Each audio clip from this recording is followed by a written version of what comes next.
Shields. Recorded live.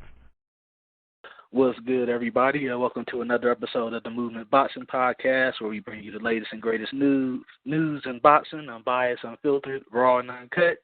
You know how we do it here.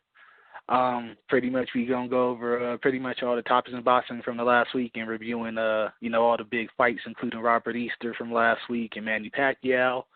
To get things started, I'm gonna kick it off with my panel for tonight. Our co-host as usual. Starting off with 2K from the guys of Boxing Talk. What's good with you, fam? Again, motherfucker, it's Prodigy of Boxing Talk. Oh, Boxing Talk is the former, nigga. The former. I got you. All right. How you doing, man? I'm doing all right, man. I got a whole lot of shit to talk. Yeah, ready to get it on. Definitely been a lot spewing out there over the last couple of days, man. We're going to kick it over to Big Kool from Colossal Boxing Talk. What's good with you, man? Man, another day, man. What's good with y'all? Man, glad to be on with y'all as usual, man. Just kicking these facts. We're going to kick it over to Bernard, holding it down for the Truth and Facts About Boxing. What's good, man? The casuals in the building, and he's ready to go. Sure. All right. And we got a very special guest this evening, part of the fam, you know what I'm saying? He ride hard with us, you know what I'm saying, from Danger Zone. Boxing Talk. Got Malachi. What's going on, man? What's up, man? Good to be here. Good to be on with y'all. All right, glad to have you on again, man. You know what I'm saying? We're going to get things started. Y'all ready to get going? Yep. All right, man. So we're going to start off with the first fight review from last week, which was a title fight on Friday. Robert Easter Jr. defending his IBF Lightweight title against Denis Shafikov in Toledo, Ohio. Winning by unanimous decision. Two scorecards were 120 to 108. I forgot what the last scorecard was, but the 120-108 didn't seem to hit well with many people. I'm going to let 2K start off with this one, give his breakdown, what he saw, and if he agreed with the scorecards or not, pretty much what you thought about the fight, man.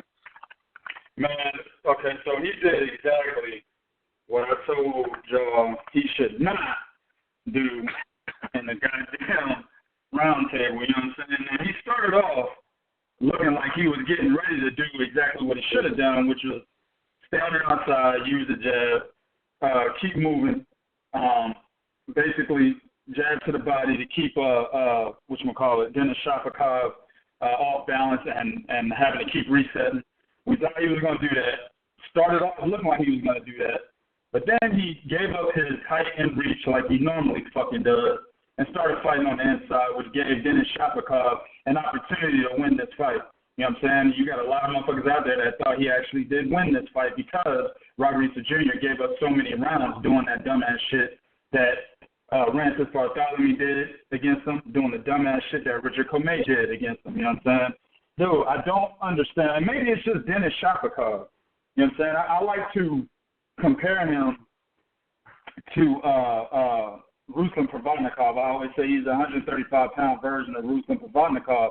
But shit, I might have to stop doing that because Ruslan doesn't really make people fight his fight 100% of the time. And the reason why I say that is because John Molina Jr. beats the dust off of him. You know what I'm saying? John Molina Jr., a guy that can't box for nothing. If you taught this motherfucker everything you know about boxing, he can only do 1% of it. You know what I'm saying? And he went out there and actually outboxed Ruslan. You know what I'm saying? Didn't have that much trouble in that fight. Yeah, he had trouble, but not that much. You know what I'm saying? Denis Shafikov is making motherfuckers that are actually very good boxers, very good outside fighters, look like amateurs because for some reason his style is able to draw these motherfuckers into a fight. You know what I'm saying? And for the third time in a row, he's done it. I think, who did Denis Shafikov, didn't he knock out Jamel Herring? Jamel Herring, yeah.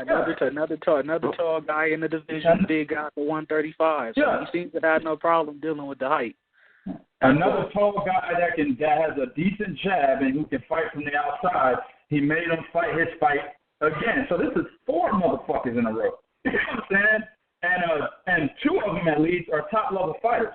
You see what I'm saying? So maybe it's just Shafikov, but nevertheless, it's still a testament to the low IQ that these motherfuckers have. Because let's face it, a guy like Andre Ward would be at 135. A guy like Floyd Mayweather that could be at 135.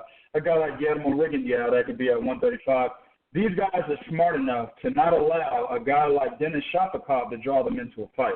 You see what I'm saying?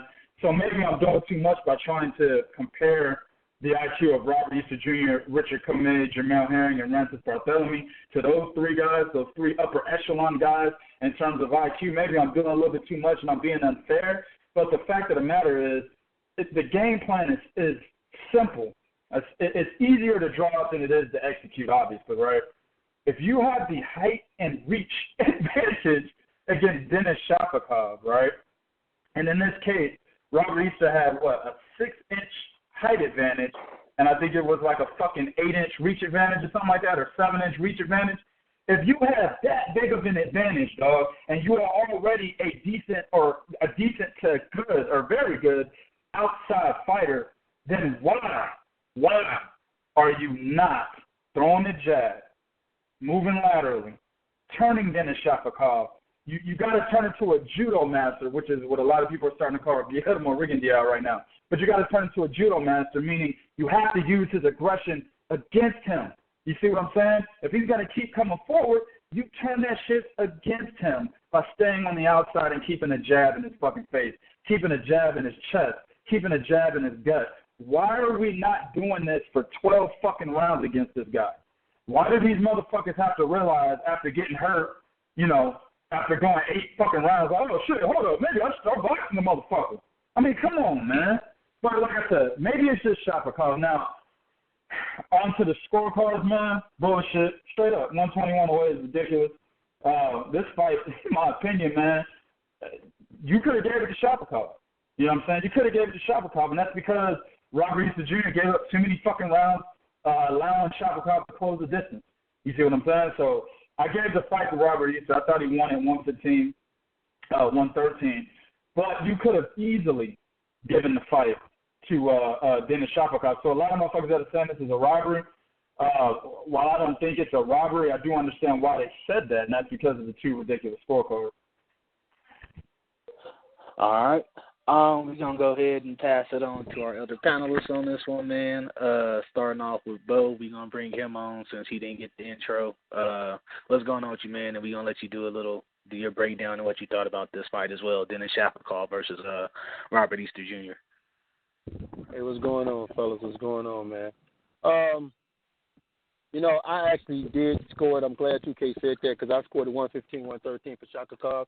But all that do is that tells me that there was maybe 2 rounds that you saw that Easter you gave to Easter that probably could have went either way for Easter or Shafikov, depends on how you've seen it. See, that's like what I want people to understand about it is it's I don't get it. I don't know. I don't understand what it is with certain words that motherfuckers use nowadays. Robbery, duck, shit like that. Like, man, do y'all actually know the term and when you're supposed to use that shit? Now, if you saying robbery, like 2K said, like 121.08, that motherfucker he filled that out at home and came into the building with that bitch and was tweeting and, he was tweeting and looking at the monitor, you know what I'm saying, looking at some bitch in the eye and shit like that. That's what that motherfucker was doing. I'm like, 120 to 108? Ain't no motherfucking way. That motherfucker, you hook him up to a lie detector test. And you asked him specifically. Two of them did it. Right, exactly. Yeah, right, exactly. You hook both of the motherfuckers up to a lie detector test, and you asked them, sit them down, and you asked them, now, are you sure that he won that round? You hooked the motherfuckers up to that test, goddammit. You put some pressure on their ass and watch the truth fall out. But, look, this goes back to something we talked about a while ago, and that is, remember we had this discussion about when we see guys doing the pads, and and people are talking about some how that shit is muscle memory, but we saying, listen, these boys ain't being taught technique. And what happens is, I knew Robert Easter Jr. wasn't going to box because he said, I'm looking to knock out Shafikov. And I said, well, there's only 2 ways you can do that. Dude, there's really only 2 ways you can do that. Attack this motherfucker in the body and hope it withers, or stand there and go toe-to-toe with this motherfucker. That's it. And when he said, I'm looking to knock him out, I said, okay, well, it's gonna be one of them type of fights that he's gonna make hard for himself, because there's no way. Shafikov is not a guy you're gonna knock out boxing. You ain't gonna knock him out boxing. You're gonna outbox him. He's like Ruslan Pavatnikov. You ain't gonna knock him out boxing him. You just gonna outbox this motherfucker. So when he said that, I was like, okay, there it is, game plan out the fucking window. And what we saw in this corner with the shit they were talking, because I had to tell somebody, no, what y'all got to understand is they went into training camp training to fight like this.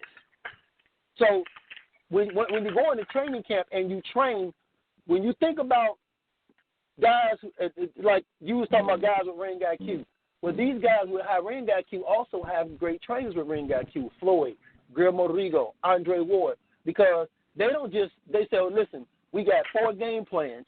One game plan I know you can do, so we're going to work on the other 3, just in case you have to do it. And that's what they fucking do. That's why these guys are stupid ready for anything you bring to them in a ring, in a fight. So when you get guys who in today's era don't follow through with complete technique, don't follow through or with complete conditioning, meaning that if you got to throw 100 jabs around, then throw a fucking 100 jabs. Be conditioned to throw 100 jabs. And that's what we saw. Manuel Stewart said, you fight tall. Big men should fight tall. No point in time, Robert Easton Jr., when he tried it, he gave it up. And I was waiting, and I'm saying to myself, you know what? All you really got to do is wait for this motherfucker to come in and shoot a hook, shoot an uppercut up. That'll be stop him from wanting to come at you a couple times. If you are going to invite him in, shoot that fucking uppercut up. But when you're tall, the only tall person I've ever saw that was a pretty decent inside fighter was Paul Williams. Most tall guys aren't inside fighters because they need too much leverage. They need too much room to create power and to create punch. They can't create space on the inside. That's what makes Andre Ward do so good, because he can create his space. He can create his opportunity on the inside and on the outside. But check this out, Bo. That's what got Paul Williams beat by Carlos Santana, because he was trying to fight on the inside. You see what I'm saying? Yep. When they rematched and he knocked him out in the first round, guess what he did? End of his punches. Yep. Exactly. Right, but when people say, well, because the people gonna ask, well, what do you mean tall guys can't fight on the inside? If I'm short and you have an 8-inch arm reach advantage to me, if I go to throw a short right hand in close and you go to throw a short right hand in close, who do you think gonna get there quicker? And that's what motherfuckers got to understand. So I don't get it. I think it's got to be a macho thing with somebody wanting to knock this motherfucker out, dog. Real talk. It's got to be a macho thing, because, like you said, 3 different levels of fighters have tried this dude, fought his fight, and wasn't able to get him. And it's fucked up because a guy like Terence Crawford, also, you can throw him in that mix, because we saw him do it to who? Victor Postal. So he'd outbox the shit out this dude. And the problem with Robert Easter, and I'm gonna end it, is the problem with Robert Easter is he is not so much that he don't have the smarts. He ain't got nobody teaching him how to fight like that, because fighting tall isn't just about flicking out your jab. Like, he wasn't putting nothing behind that jab to make Shafikov reset. That jab was just a feeler jab when you want to throw a right hand. He wasn't putting no snap. He wasn't stepping forward and snapping that jab to really put some oomph on there. If he'd have done that, maybe that would have stopped him to do that. And then his footwork. If you're going to box a dude from the outside, you got to have good footwork to do it. I mean, you got to give angles. You got to be ready to, after you punch, to move to the next spot. And that's not. I don't think that's what's being taught to that boy. Yeah, you know what's funny? To this day, hold up. To this day, the only motherfucker that actually outboxed Denis Shafikov is Miguel Vasquez. The only one. Yes. Everybody else, they fuck around and get beat up to a unanimous decision win that they probably really shouldn't have deserved. But Miguel Vasquez is the only dude that's actually outboxing. That's just funny. That pretty much relies on his jab, you know what I'm saying? I also want to say you made a good point as far as mentioning that Paul Williams fight. That was one of the things I wanted to bring up about this. I mean, you look at one of the fights from the Great Four in the past, Tommy Hearns against Roberto Duran. The punch that did him was that long right, long range. Yep. I mean, Yep. you gotta. He needs to believe more in it. I don't know. He's scared to throw it because of what comes back. I don't know if he could counter it as far as his defense. I don't know what it is, but he seems hesitant to throw it at times. His balance. Dog, have you really watched Robert Easter? His balance is not there for somebody that it should be with what he has. His balance is not right. There's something about his balance. His balance is not right. His stance is too wide. Yeah, that's true.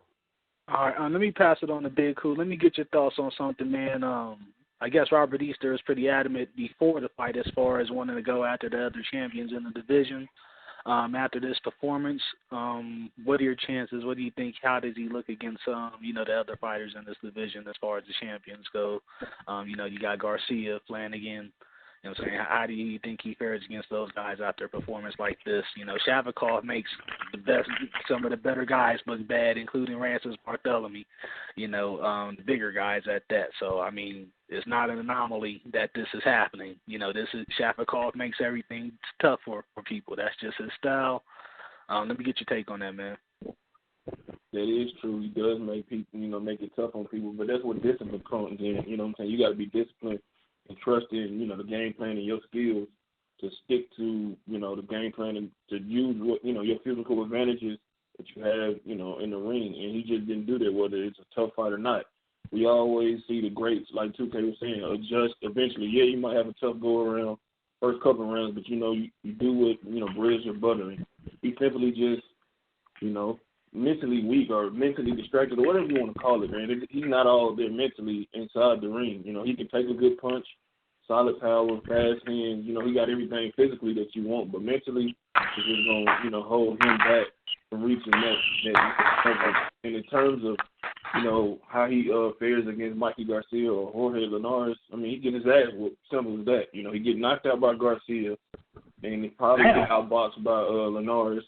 Just because, you got to be disciplined. And I haven't seen too much of Terry Flanagan. I probably, like I said, I wouldn't favor him, I guess, in that fight because he just, in the last 3 fights I've seen him, he's shown to be, mentally not all there. He can't focus for the 12 rounds, and I don't know if that's too much him wanting to get the knockout or him fighting in front of his home crowd or whatever it may be. Or maybe Mike Stafford and his trainer, I don't know if Mike Stafford or his dad is trainer, but maybe he needs a new voice in his ear to kind of demand, that he, does what's, the game plan given to him. But for whatever reason, man, he can't stay focused, and he's easily sucked into a slugfest.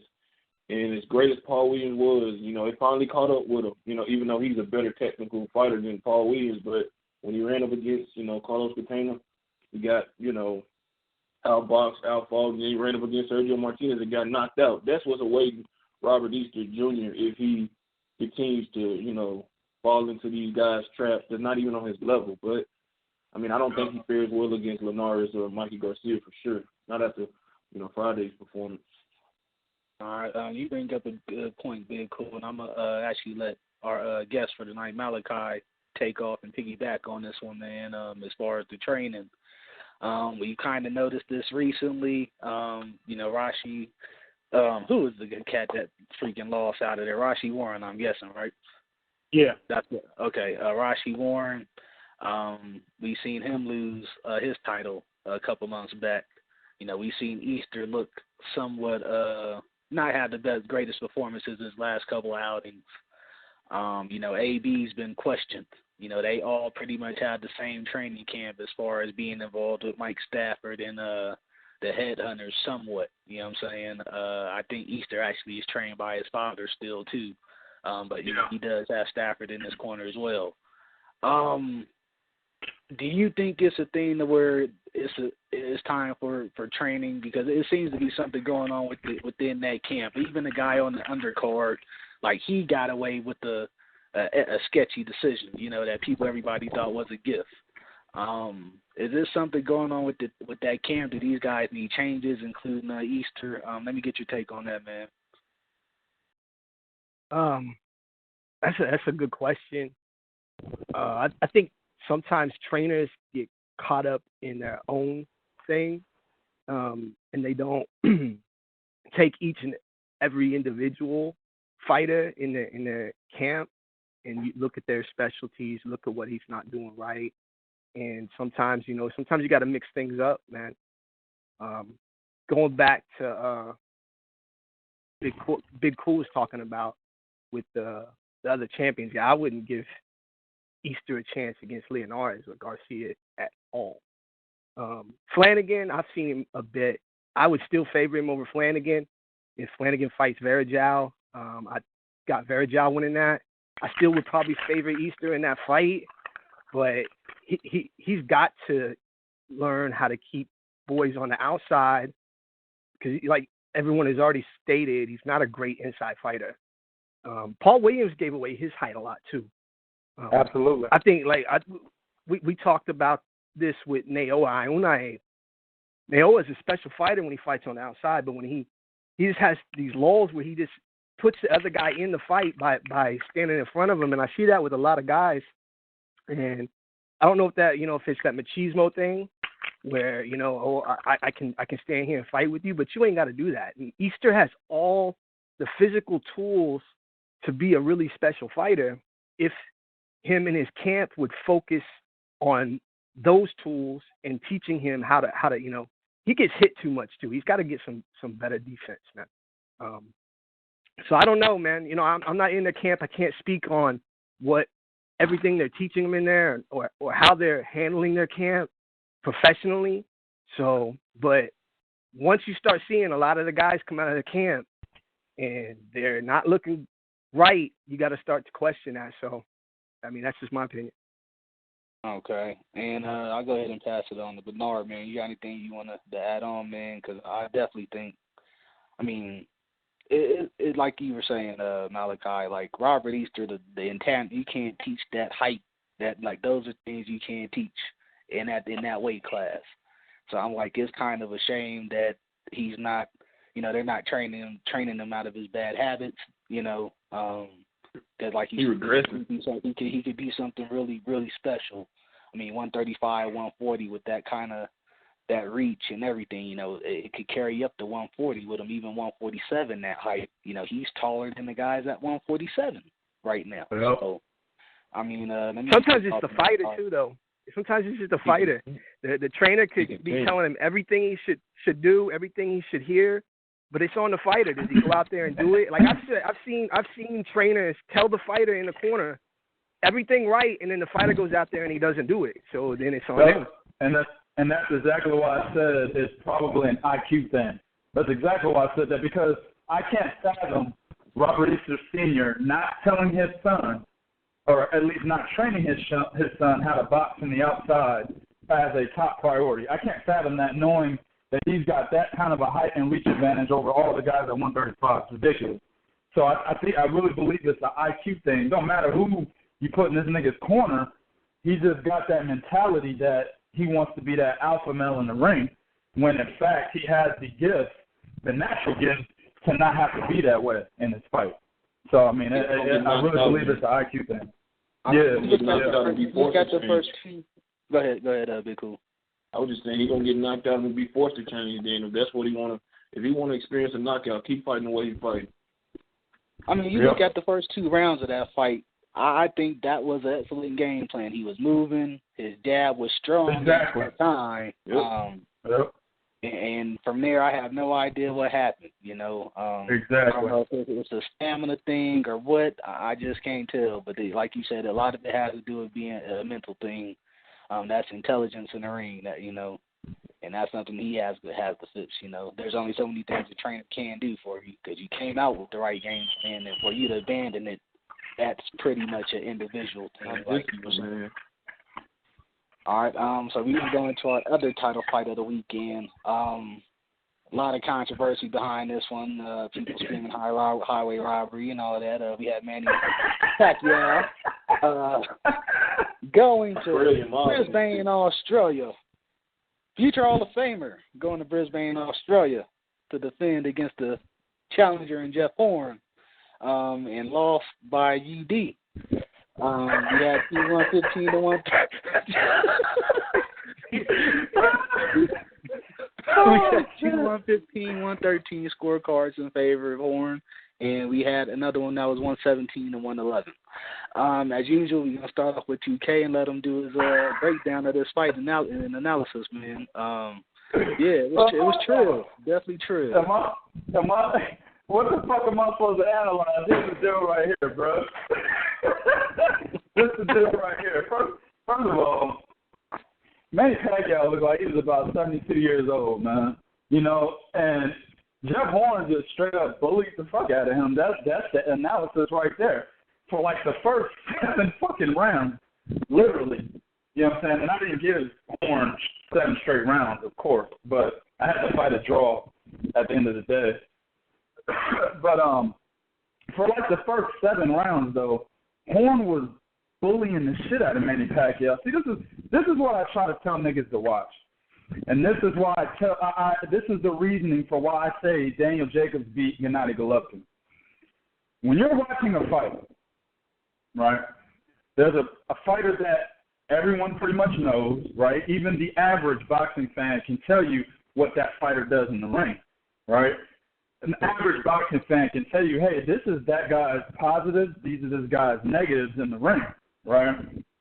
If he goes into a fight and he's forced to change who he is in that fight because his opponent is not allowing him to do the things that got him successful throughout his career, he's fucking losing. You understand that? That's why Manny Pacquiao lost to Tim Bradley in the first fight. Because Manny Pacquiao was not being the same Manny Pacquiao he was against Miguel Cotto, against David Diaz, against Oscar De La Hoya, against Eric Morales, against Antonio Barrera. He wasn't being that Manny Pacquiao because he couldn't. Because the things that Tim Bradley was doing in the fucking ring, it was making Manny Pacquiao try to make adjustments. And in that process, Manny Pacquiao was getting hit. The same thing here. Jeff Horn was bullying the fuck out of Manny Pacquiao. The one thing I noticed, Manny Pacquiao was on the center line. When have you guys ever known Manny Pacquiao to be on the center line? For you dumb motherfuckers out there, that means he's standing right in front of his opponent.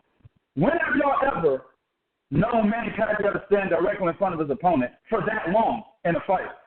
Okay? Manny Pacquiao is known for jumping around.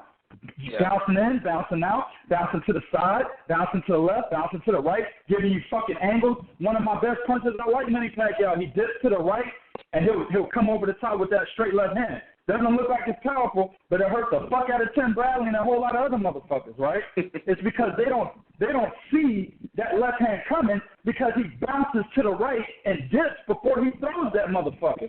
I've seen him do that twice in this fight. Twice. Once early, once late. You see what I'm saying? When you got a fighter who has to change his positives in the ring because they're not working, he's fucking losing. You understand? That is boxing 101 when you're analyzing a fucking fight. Okay? Stop punch stats, and for you dumbass niggas out there, man. Punch stats, they got a motherfucking thing on how a fight is judged. Understand? Defense, ring generalship. You know what I'm saying? Come on now. I don't need to name the other two. Y'all supposed to know this. All right? The 4 fucking reasons or what you go off of, the 4 criteria when you judge a fight has nothing to do with fucking CompuBox. CompuBox is not even accessible to the judges. Why? Because it's a little fucking man for each person in the ring pushing a button whenever they feel a punch is landed, which means that human error is involved, which means that the fucking stats are naturally skewed. Understand that, people. Okay? Secondly, punch stat was created purely for fan observation, nigga. It ain't got nothing to do with nobody of importance. The referee don't know CompuBox. The judges don't fucking know CompuBox. The important officials in a fight don't look at CompuBox. So stop posting these stupid ass stats that I could have fucking made up in some type of glorified Photoshop app and put it on fucking Facebook and said Manny Pacquiao landed 117 here. Jeff Horn was beating this nigga's ass at the beginning of that motherfucking fight. He was beating his motherfucking ass in the beginning of that fight. Understand, Manny Pacquiao did not look great. Listen what I'm saying, people. I'm not saying he didn't win a round. I'm saying he did not look great until round 9, when he should have stopped him, but he couldn't. Why? Because the things that he does that got him success to where he is today, he couldn't do it against this guy. Get the fuck out of here, man. I had to fight a draw, okay? But Jeff Horn did everything he was supposed to do to win that fight. I have no problem with people saying Pacquiao won by round. I have no problem with people saying Jeff Horn won by round. The motherfuckers I do have a problem with that are talking about 117, 111 for Manny Pacquiao is accurate. 116, 112 for Manny Pacquiao is accurate. No, the fuck it's not. It's not. Just like in the Tim Bradley first fight. Tim Bradley won that fucking fight. I don't give a fuck who's saying that he didn't win it. He won it. Amen. Okay? Same thing here. Jeff Horn won the fucking fight. Okay? So it is what it is. Manny Pacquiao didn't do what the fuck he was supposed to do, so now this nigga lost to a C-level fighter, a fighter who will not last past 7 rounds against any of the other top welterweights. Get the fuck out of here, man. I'm done with this shit, man. Manny Pacquiao needs to retire, baby. There's so much to talk about in this fight, man. I'm kind of not sure how I'm going to go about it, but I'm going to do my best, man. Bo, I'm going to try and break down certain parts of the fight with you, man. No, wait a minute. Hold on. Wait a minute. Because I got to say this. They scream robbery when it's Pacquiao. They scream robbery when it's Kovalev, but they don't scream robbery when it's Daniel fucking Jacobs. They don't scream robbery when it's Nicholas fucking Walters. Yep. They don't scream robbery when it's them motherfuckers. They just lost. So if we have to accept that a motherfucker just lost, then why is it the motherfucker you like when he loses has every fucking excuse? I caught a cold, my shoulder, my socks. Get the fuck out of here. When are we going to finally say, look, man, dog, you got to stop always having a fucking excuse for when you. Why is it a motherfucker just ain't the better fucking man that night against this nigga? Like, I really want somebody to explain to me why a motherfucker just on this night was the better fucking man. See, I say what you want to say, dog. Andre Ward, we didn't find out, and you still didn't get the depths of it about how his knee was bothering him until after the second fight, but he still didn't go into details with it. He just said he was having physical issues with his knee. That's it. But he didn't say this is why I look so bad. No, what he do? Okay, I'm going to fight you the second time, and I'm going to show you better than I can tell y'all. I'm going to fuck this nigga up, and y'all ain't going to have nothing to say to me. But this motherfucker, I caught a cold. Okay, well then, if you caught a cold, why is your promoter, why is your trainer telling motherfuckers how you gonna knock this motherfucker out? You're 38 years.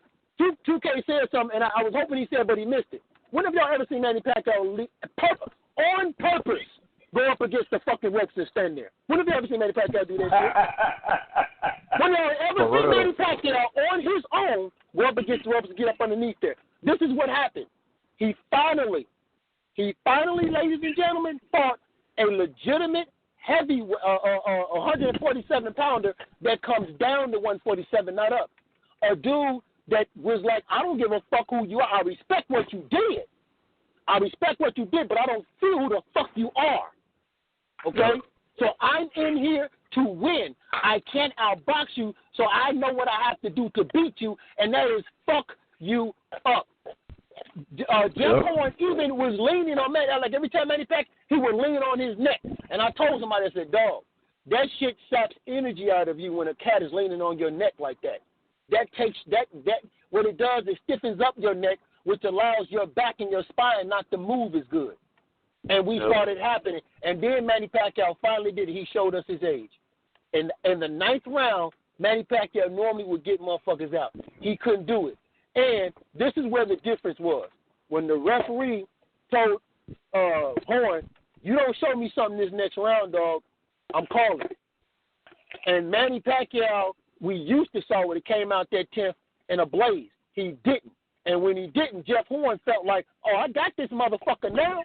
and he roughed him up. He put the elbow in his face. Yeah, he bloodied him. He came in. He did everything he was supposed to do because he's the less skilled fighter. The more skilled fighter who we think, because Manny Pacquiao's footwork is not that great. Manny Pacquiao, like you said, he stays on the center line. Sometimes he has his chin too far over his knee. So there's a lot of technical flaws. We know about it, but he's always had his athleticism and power to count on. And I said this a long time ago, and y'all remember. I said Manny Pacquiao's fighting style has a shelf life. You can't fight that long and last that long with that fighting style. It takes too much energy out of you. When you're 38 years old and you're fighting a guy that's like, fuck you, that shelf life comes to play. And that's what we saw. We saw one dude say, fuck you. I know you're an 11-time champion, but motherfucker, it's my time now. You're in my backyard. I'm not going out like no bitch, and it's my time. And that's what we saw. Because Jeff Horn, do that shit to Earl Spence. I fucking dare you. Try that shit with Earl Spence. I would love. Try that shit with Sean Porter. Try it with Sean Porter. Keith one-time Thurman just might get his nickname back one time. If you try that shit with him. Okay, so I scored it 115, 113 for Pacquiao. But again, there are some rounds that you can easily look at and say, okay, you know what, I can get him to Jeff Horn. So again, I don't have a problem with that. But for everybody screaming robbery, all I'm going to say is, if y'all going to scream robbery when it's the motherfuckers you like, well, then the Daniel Jacobs, the Nicholas Walters, they need you sons of bitches to scream robbery for them motherfuckers too. Yep. All right, I'm going to go ahead and pass it on to Big Kool and try and get his take on a couple of things in this fight, man. There's, a couple of headbutts, not intentional from what I could see. So they were accidental. You had a southpaw going against an orthodox fighter, and, you had a guy like Horn that was herky-jerky than a motherfucker. You know what I'm saying? It led to some collisions in there. Then you had, I guess Bo was saying that the whole putting them in the headlock thing. I'm not sure what round it was, but I thought it was kind of blatant to where I'm like, we haven't seen a warning or anything like that. Like, he literally dragged him to three corners in a headlock. You know what I'm saying? Like some real WWE shit. So I'm like, we should have seen something. That's my take, but I'm not going to say that was necessarily a factor because he was already getting bullied, the whole fight prior to that. But let me get your take on as far as, was there anything you saw that the ref should have did? Was there any deductions or anything excessive that should have been called in this fight? Because people have put that out there, and some of the groups just want to get your take on that. Man, look, that's Manny's fault, man. He a fighter. He's supposed to make that motherfucker pay for doing some dirty shit. Manny Pacquiao was too nice. He was in there smiling while he was bleeding. He was tapping gloves. He was on that Shane Mosley shit. If a motherfucker got me in the headlock and beat me in my nuts and hit me in the back of the head, I'm not about to be smiling and dapping you up. I'm about to try to hit you in your nuts, hit you in the back of your head. I'm going to hit you to the body when we in the clinches. I mean, Manny Pacquiao allowed himself to be bullied to an extent. Because there was plenty of times that was in the clinches. He could have used his head. He could have uppercut her head where he pulled the Victor Ortiz on the motherfucker and let him know that I'm nice, but I'm not nice in the ring, whether he's 38, 48, or whatever. You know what I'm saying? So Manny Pacquiao was just too nice in the ring. He knew he was going against a guy who was 3 inches taller, much bigger, much younger. So, I mean, Jeff Horn, what do you think? Jeff Horn ain't fast. He's not strong. He's not technical. He's just a motherfucker. He was the perfect, he sees his opportunity against Manny Pacquiao, man, and Manny Pacquiao allowed that shit to go. How it went by not, being the veteran that he is and, pulling some tricks, from up his sleeve and trying to, counter that fucking headbutt and all that shit. So that happened in a fight. I don't know what he thought was going to happen. Did he think he was fighting Floyd where he was just going to have to chase him? No, that motherfucker came right at him. Once the bell rang, that motherfucker was right in his face like Bo and 2K was saying. You know what I'm saying? So it wasn't no need to be looking at the ref. He didn't even complain for real when he got the cuts. He just looked up and like, oh, well, losing or it's not going the way I thought it was going to go, so I'm going to just continue on and hope, hope for the best. But, I mean, he brought it on himself. I scored the fight for him, but like I said, it could have went either way.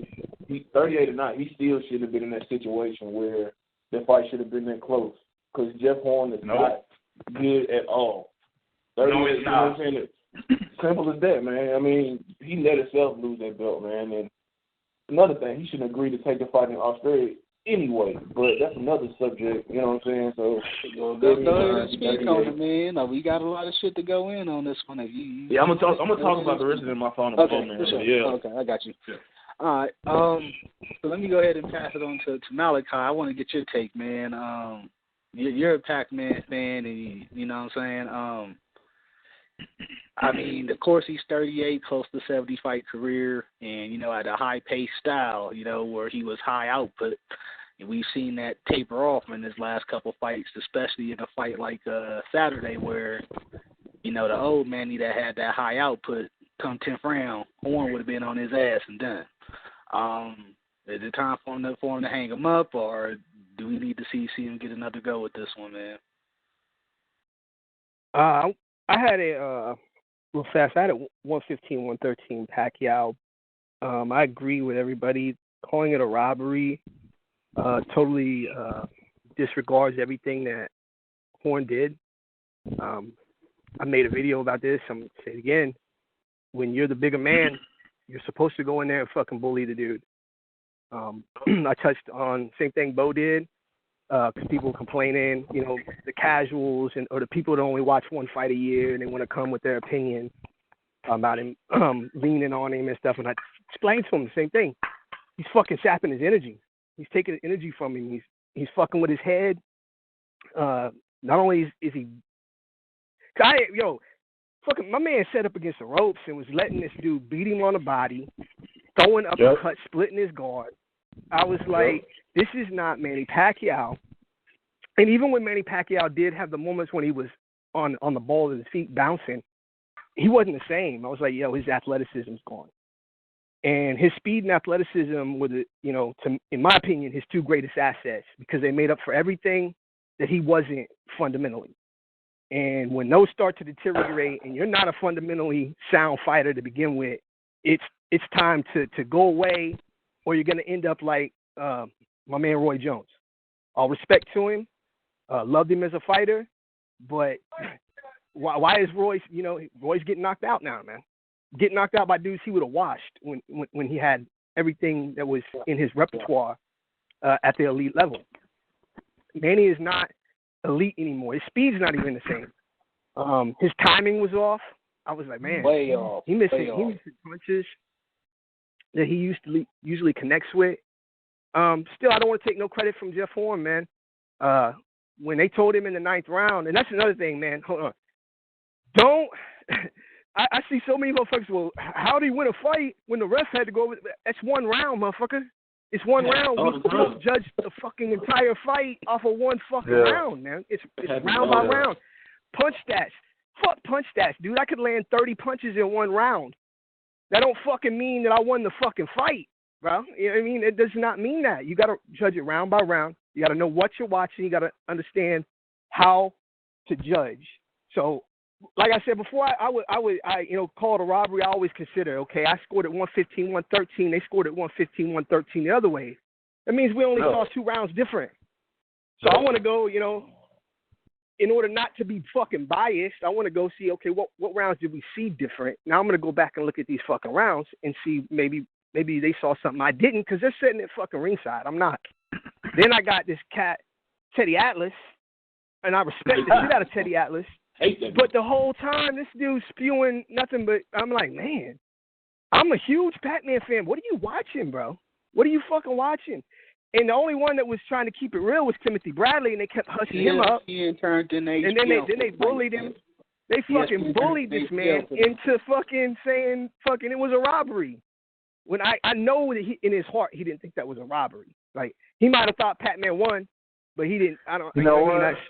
But see, he also thought he only got a legit victory over Pacquiao, and then he changed it up when the pressure was on. So I don't know what the fuck Tim Bradley be on. He took it right out of my mouth. That's classic Tim Bradley. Exactly what Big Kool just said. Tim Bradley is a motherfucking sellout, bro.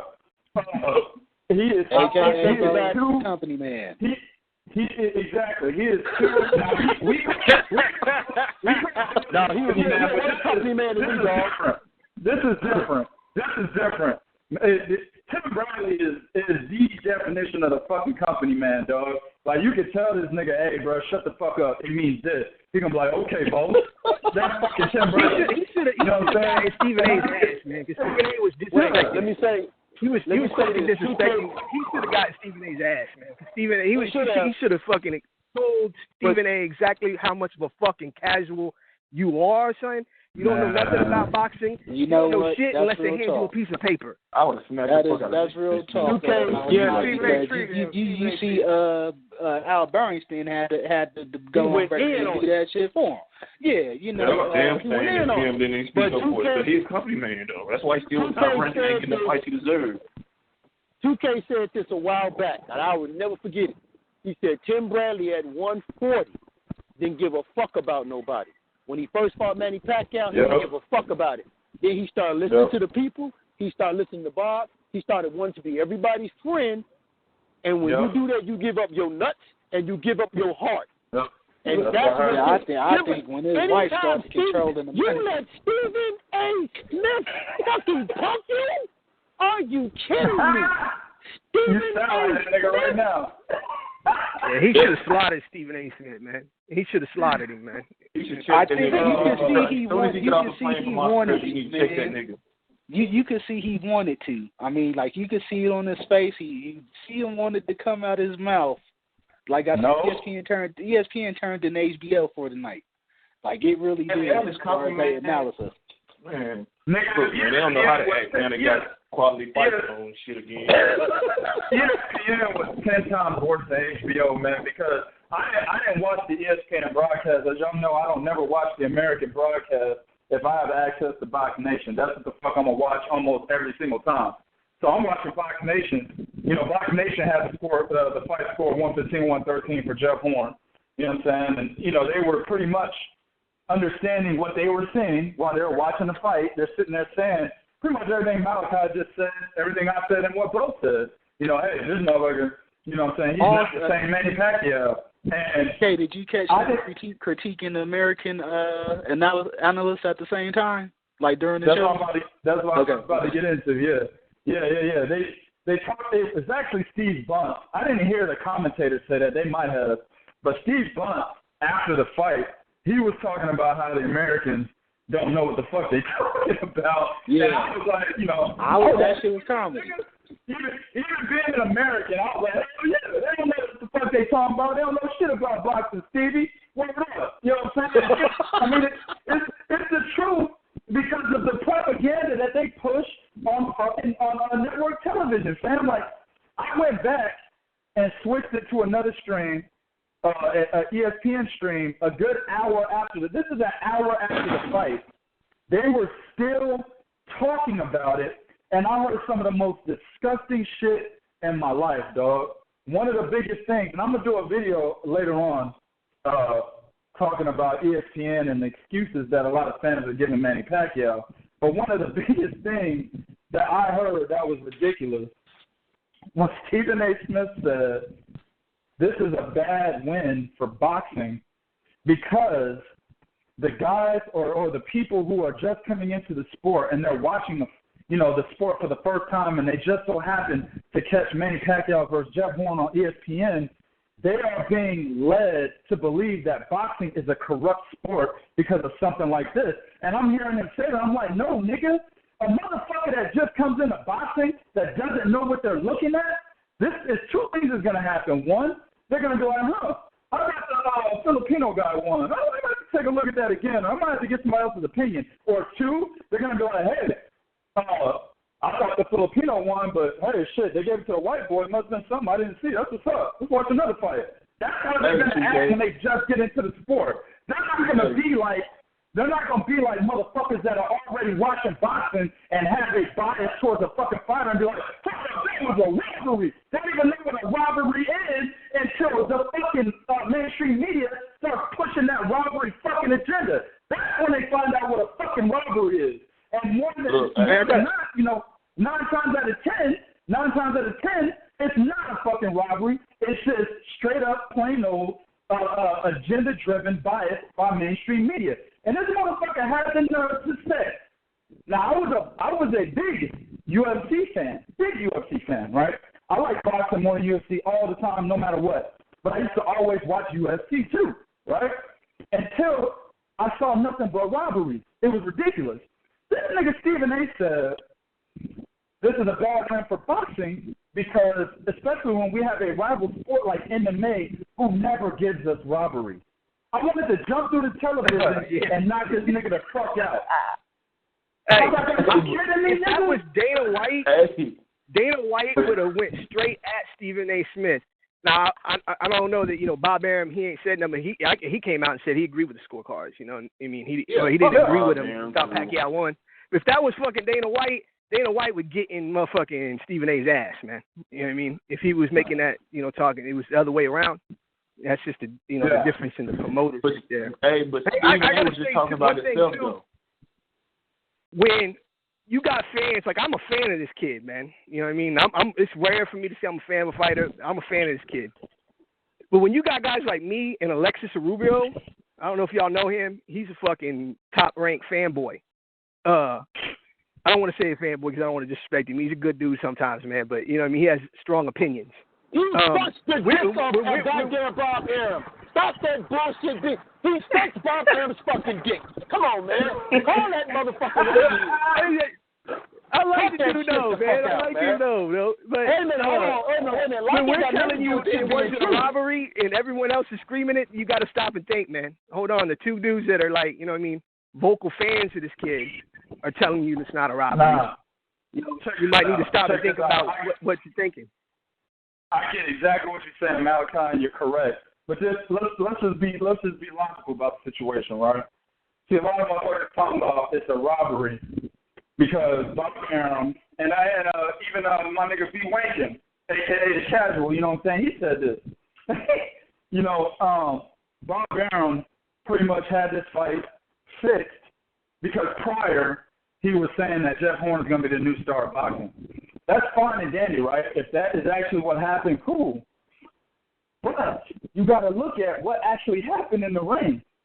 So if this event was fixed, right, that means that Manny Pacquiao was a part of the fix. Because if you look at the fight, Manny Pacquiao did a whole lot of shit that he normally doesn't do. He did a whole lot of shit that, he didn't do a whole lot of shit that he normally does, right? Why? Jeff Horn is a C-level fighter. Shout out to my nigga Corey. He said Jeff Horn is a motherfucking cross between Carl Froch and Brandon Rios. And he's absolutely correct. You know what I'm saying? So why is it that you just, against this guy, right? You did a guy in Jesse Vargas right before that, a guy that I think beat Jeff Horn. You did a guy in Timothy Bradley. Right before that, a guy that I think annihilates Jeff Horn, right? You beat a guy in Brandon Rios, a guy that got annihilated by Tim Bradley right before you beat Tim Bradley, another guy that might beat Jeff Horn, right? So you're trying to tell me that you just couldn't do the things that you normally do against this motherfucker in this fight. It's only two things, people. One, if we want to pretty much give credence to your fucking idea that this fight was a fix, number one, Manny Pacquiao was a part of the fix. Or number two, he just fucking lost. Either which way you look at it, you lost. Fuck out of here, man. But you know what? I can't agree with the fix. We got a lot to go into, guys, that we got to get. Hold on. So hold on. Let Malachi get. I want to hear. He seemed like he about to make an interesting point. Go ahead, real quick. Because at the end of the day, it's not in top rank real interest. Because man, I don't care what they say about Jeff Horn. He's never going to be a star over here. Nobody's going to, you know what I mean? Never going to be a star over here. It's more in their interest for Manny Pacquiao to win that fight so that they can set up a fucking mega fight, whether it be on ESPN or pay-per-view, with fucking Terence Crawford, when Terence Crawford, after he, if he does, I think he will, unify down at 140 and then move up to 147. That was a much bigger fight. So it's a much bigger fight, and Top Rank would just be fucking their own interest. Excuse my language. But I mean, maybe not though. Let me say this though. Yeah and no. if it was still with HBO, they probably could pull it off with Manny Pacquiao because they probably were forced to get that $20 million out of HBO. But with this move to ESPN, they might not pay Manny Pacquiao that much money to get in the ring with Terence Crawford. This is I think it's more of a business point that it may be cheaper for Am to give the belt to Horn. Let Horn go through the WBO through a couple matches before he brings Terence Crawford over to slaughter him. That's all it is. Because at the end of the day, let's take it for what, if anybody doesn't notice, Bo pointed it out early in a chat room a couple of days ago that Pacquiao's contract is up.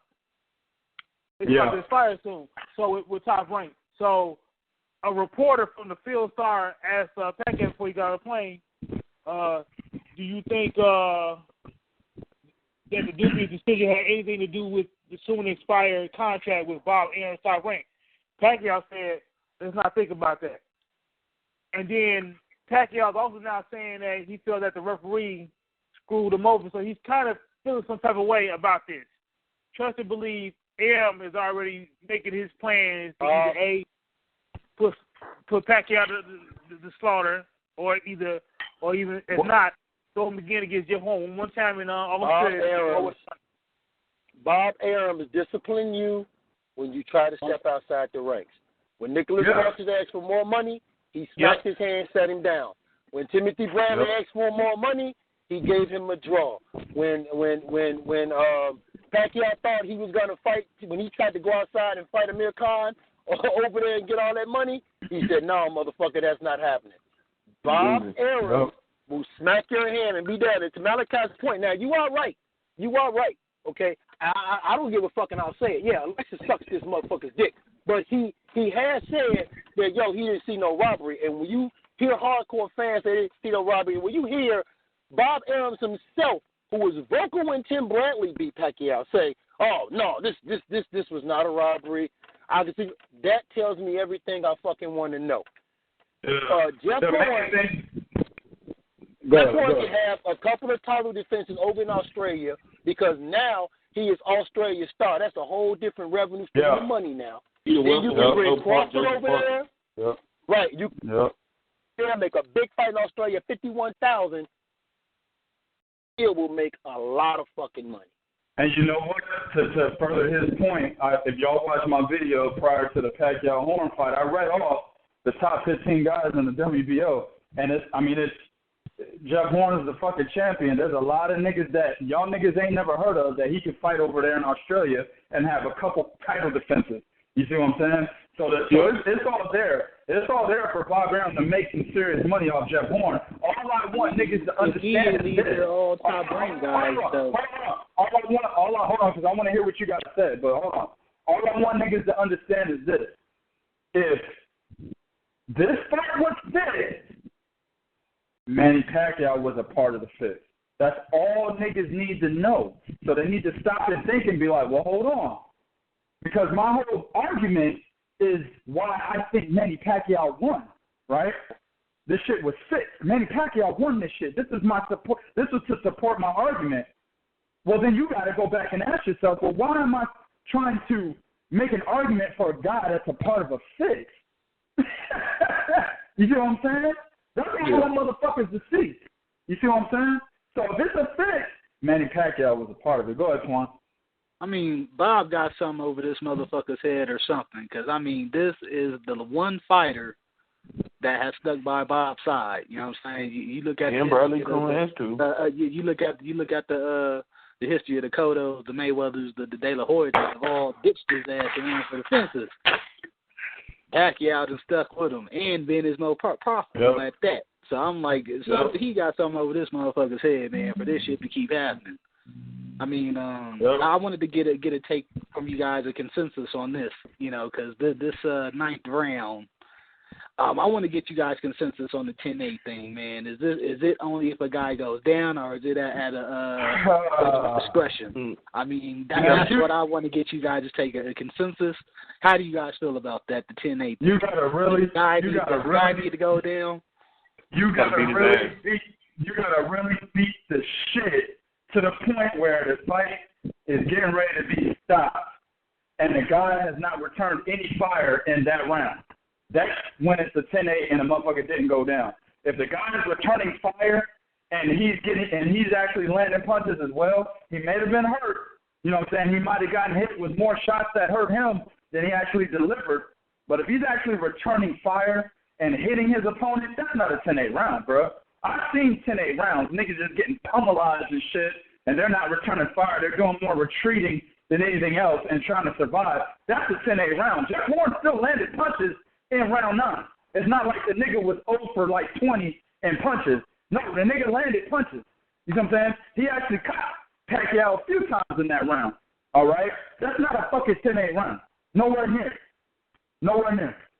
All right, rest of the fellas, any input you guys think feel about that one? Yeah, I agree. You got to really be getting your ass beat in order to get and not go down and get the 10-8 round. But I mean, yeah, it don't matter anyway because the fight is over. Fuck Manny, and for that reason, I'm not fucking with it. I mean, the fight is over, so it don't matter.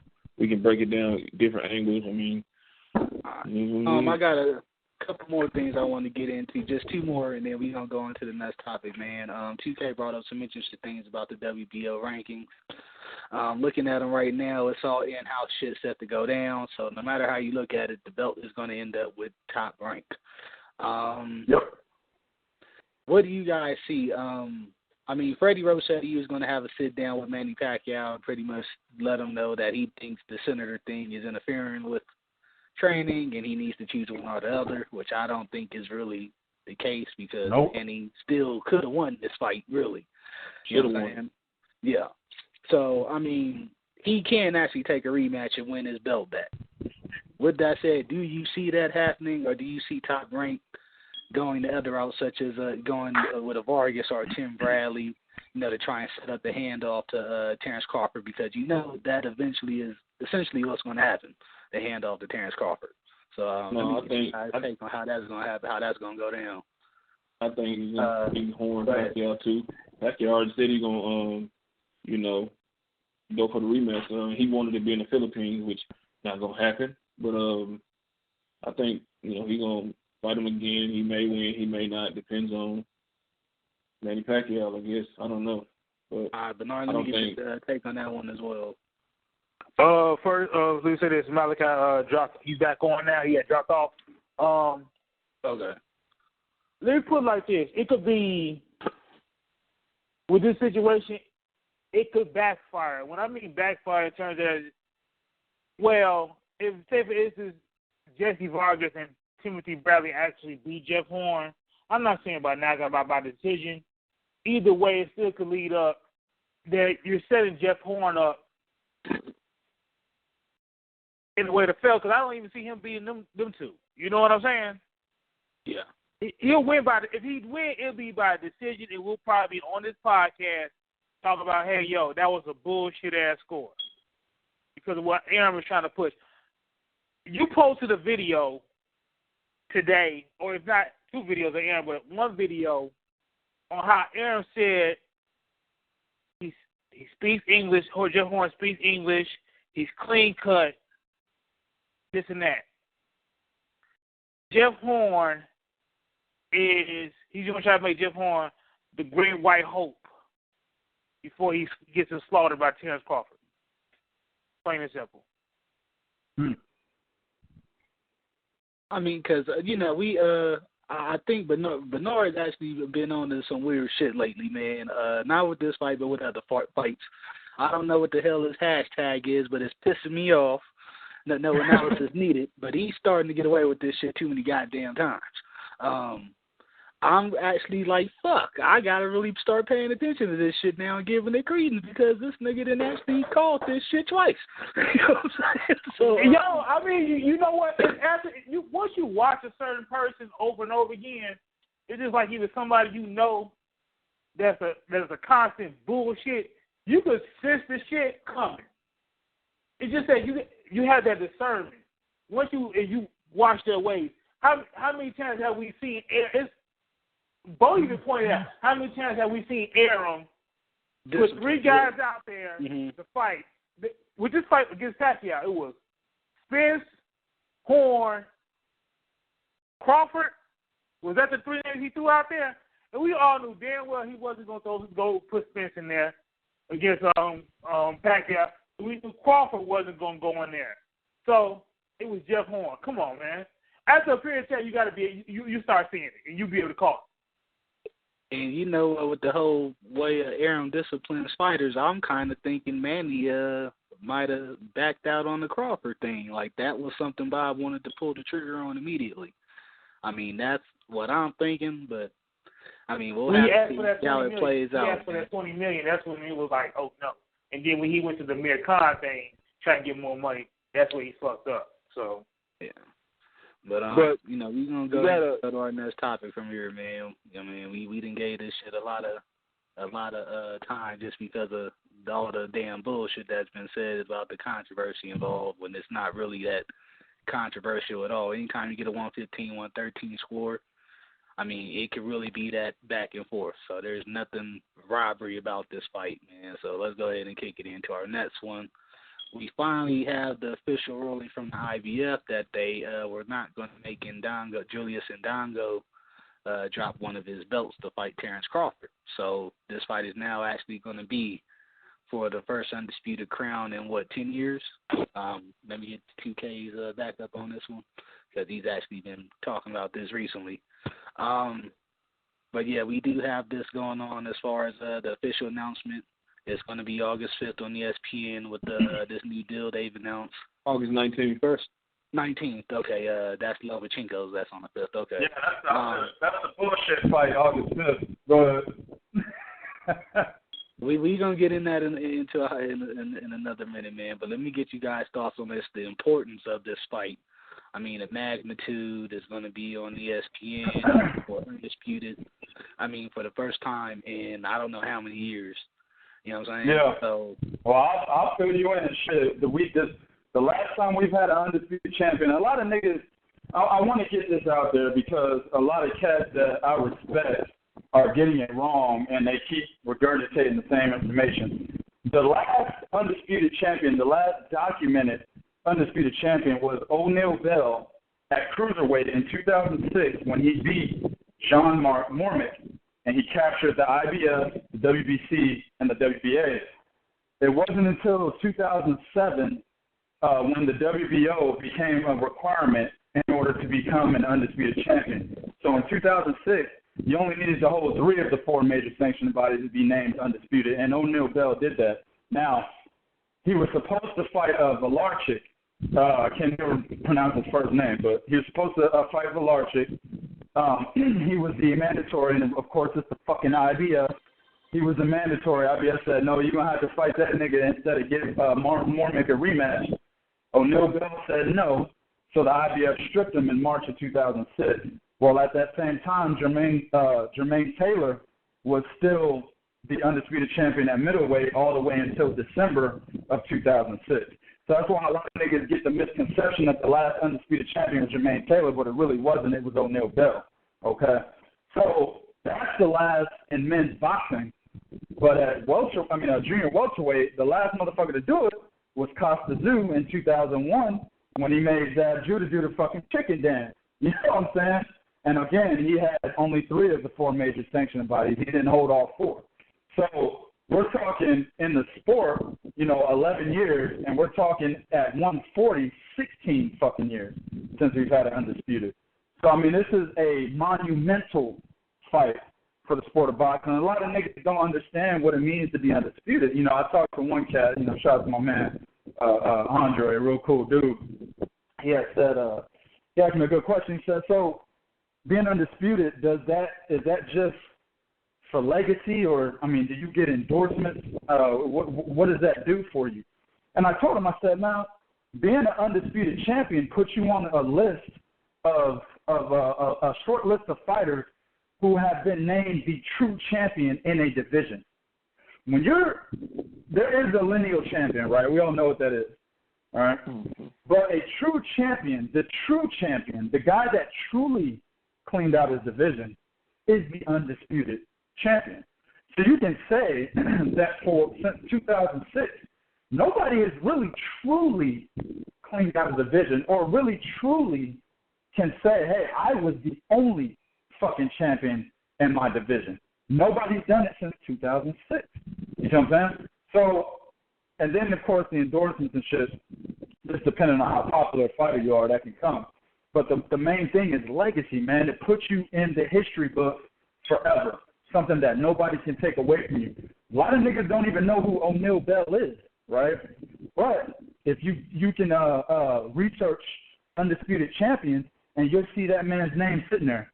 Rest in peace to him, by the way, because he died, I think, he got shot in 2011 or 2012. So rest in peace to him. But you can go and look in the history books, and his fucking name is there forever. Nobody can take that away from him.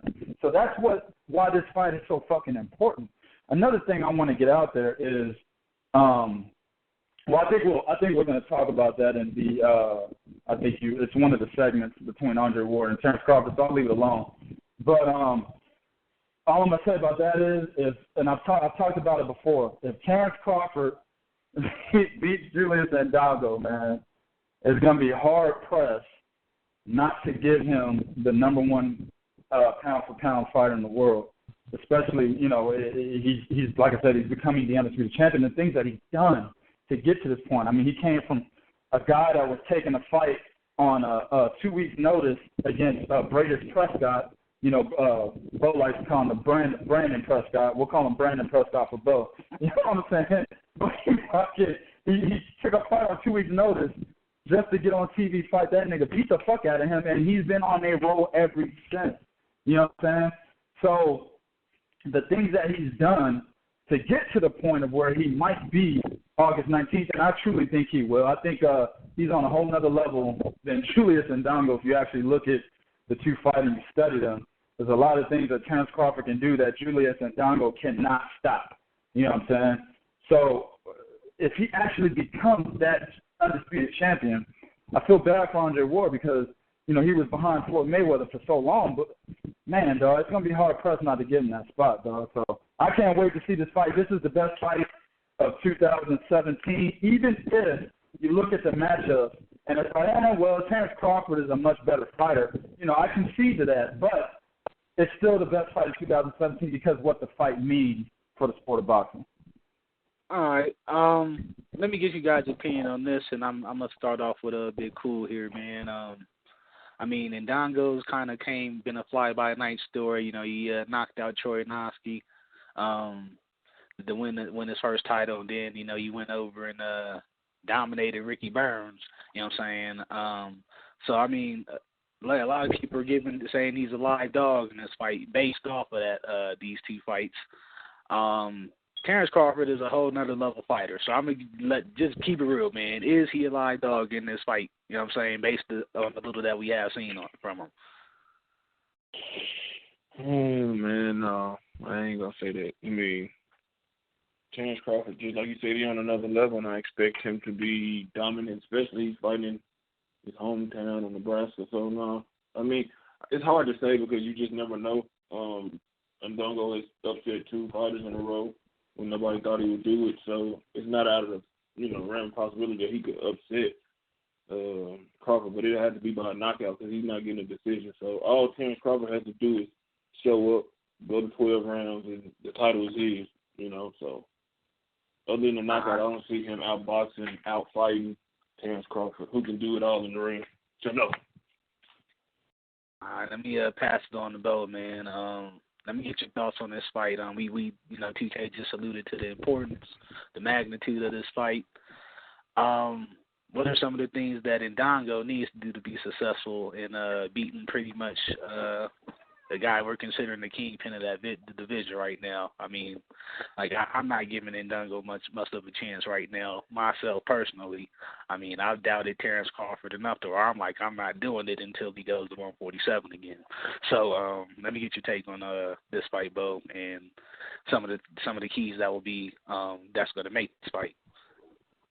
The one thing Indongo is going to have to do to win is show us that he has another level that he can go to. The thing about Terence Crawford is we've seen him go through those levels. We've seen him do it with Gamboa. We've seen him do it with Victor Postal. We even see him do it with Hank Lundy and even with Felix Diaz. So he has to prove he can go through those levels. And then he also has to hope that Crawford who sometimes can be lured into a slugfest because he did with Felix Diaz. Crawford, if you hit him, he got so much dog in him that he don't want you to think that hit on him was the last thing he wants to remember. So he tries to get back at you, and sometimes he get hit back doing that. Okay, but he's got to hope that that he has to hope that Crawford comes in there and stop being Terence Crawford, and then Indongo has another level he can go to. I doubt that very, very seriously. Is he a live dog? Yeah, of course he's a live dog. He's proven to us that he has basic boxing amateur skills, but he's so advanced with it that it's been able to get him where he is right now. So, like 2K said, if he becomes undisputed, and here's the fucked up thing about it. There are people who want Terence Crawford to become undisputed just so they can take Andre Ward off that number one pound for pound.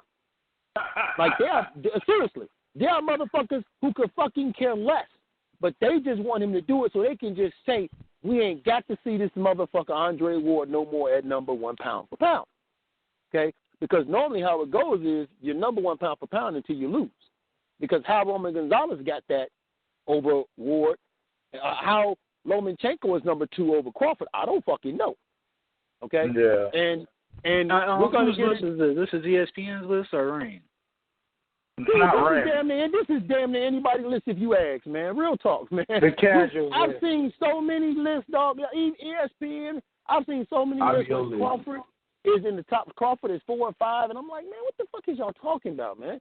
You know, and like you said, we're gonna get into that Lomo thing because I got something to say directly to specific Lomachenko motherfucking ball swingers. So I'm not gonna get off topic. Right. but yeah, man, listen, it's a lot to ask of Julius Indongo, but the one thing he's shown us, I like his story. He has a great story because if he loses to Terence Crawford and Crawford goes to 147, he could be a champion again. Because at 140, he's proven to us this dude can beat some guy. Like, man, and they're gonna revoke my shit for saying it, but I'm looking at Julius Indongo and the way he fights, and I'm like, shit, if Rance Bartholomew fight like I last saw him, he'll beat that ass. Oh shit, Indongo will get that ass if Rance Bartholomew fights like he fought Roki. Indongo will get that ass. Absolutely. You know. And I think that was a better fight that we can gauge him off of, considering that with 12 we got to see a little bit more of his skill set. Right. I mean, a lot more output than I was expecting. You know what I'm saying? Right. And that's the thing. Like he got that marathon run man. distance. So, but he has a great jab. He fights tall, like we always say. He does fight tall. But the problem is, I just don't think that's like when you're fighting a guy like Terence Crawford, you need to show us that you have the upper echelon level. And we've seen it from Terence. We haven't seen it from Indongo. And we've seen it from Terence on multiple occasions. And we haven't seen it from Indongo because, let's keep it real, Trovanovsky, we didn't know that much about him except motherfuckers was trying to tell us that that's the motherfucker that Crawford was scared of. And Ricky Burns, well, we just seen Ricky Burns lose to other motherfuckers, you know what I'm saying, who showed the same type of skill as fucking Indongo. So that's what I'm saying. So, but to take nothing away, but man, look at where this dude came from fighting bingo hall to being on the main stage. Come on, man, you gotta like that story. For undisputed status, to be honest with you, man, I definitely got Terence Crawford winning this fight. But just think of the story that the Julius Indongo has if he fucking beats Terence Crawford. That is a ridiculous ass, true rags to riches type of story right there. Yeah, man. That's ridiculous. And he definitely be the biggest thing out of Africa since Azuma Nelson in boxing. You know what I'm saying? Immediately. Put this off. And yeah, definitely, man. With that said, I kind of want to put something else out there, man. Do you guys expect this to be Crawford's swan song at 140 and expect him to immediately go up to 147 if he is valued in this win or he is victorious? Yeah. Let me. All right. All the guys I think that agree, depends. I think that depends on after Mikey and Adrian Broner, if Mikey Garcia decides to stay there and test Terence. I think Terence will take that fight. I think he'll fight. I think he'd fight I think he will fight them at 147. I really do. You're the winner of that fight. Even if Mikey wins. If Mikey wins, he said he'd go to 147 to fight Terence Crawford if he had to. But he also said that he wanted to go back to 135 and try to unify there. Mm-hmm. So I think Mikey's going to win that fight, and if he does, I think that the options that Mikey has is going to make Terence Crawford be like, fuck it, I'm going to 147. If Bronner wins, I think he fights Bronner at 147, regardless. Okay. We got a caller on the line. I think if you want to get in on this one, Bernard, or does she want to wait for another one? I think she's just listening right now. Let she message me about a topic she want to speak on. Okay, because I definitely I'll let you know. This verbal sparring in, man, because it's definitely going to be a good one we got coming up, and I'm surprised that this, considering 2K kind of give he didn't give away his argument, but I didn't think he was going to be leaning toward this side, honestly, which is kind of weird to me. But yeah, we got 2K and Malachi in this one, and we're basically going to have them doing what we do, verbal sparring. They get 3 minutes apiece. I mean, so it's one round apiece for them, 3 minutes. They pretty much get to give out their argument as to why, whatever they're arguing for in favor of. Well, I'm handing you my scorecard now. I'm voting for 2K because Malachi put a fucked up post up about me. So. I'm just saying, man. You got my number, man. Hey, if you miss me, man, you can call me anytime, bro. Motherfucker. So I'm handing you my scorecard. I didn't make it, bro. I didn't make it. If it's on the internet, it must be true. You know what I'm saying? I didn't make that bullshit. Fuck out of here, motherfucker. So I'm handing in my scorecard 120 to 105 for 2K because he had some knockdowns. All right, so pretty much what they're going to be doing on this segment of verbal sparring. Malachi is going to be arguing Andre Ward's side for being the top pound-for-pound fighter, and 2K is going to be arguing in favor of Terence Crawford being number one pound-for-pound if he's victorious and becomes undisputed champion at 140. So, with that said, I guess we'll let the guest on the show, because you might not get another shot. Let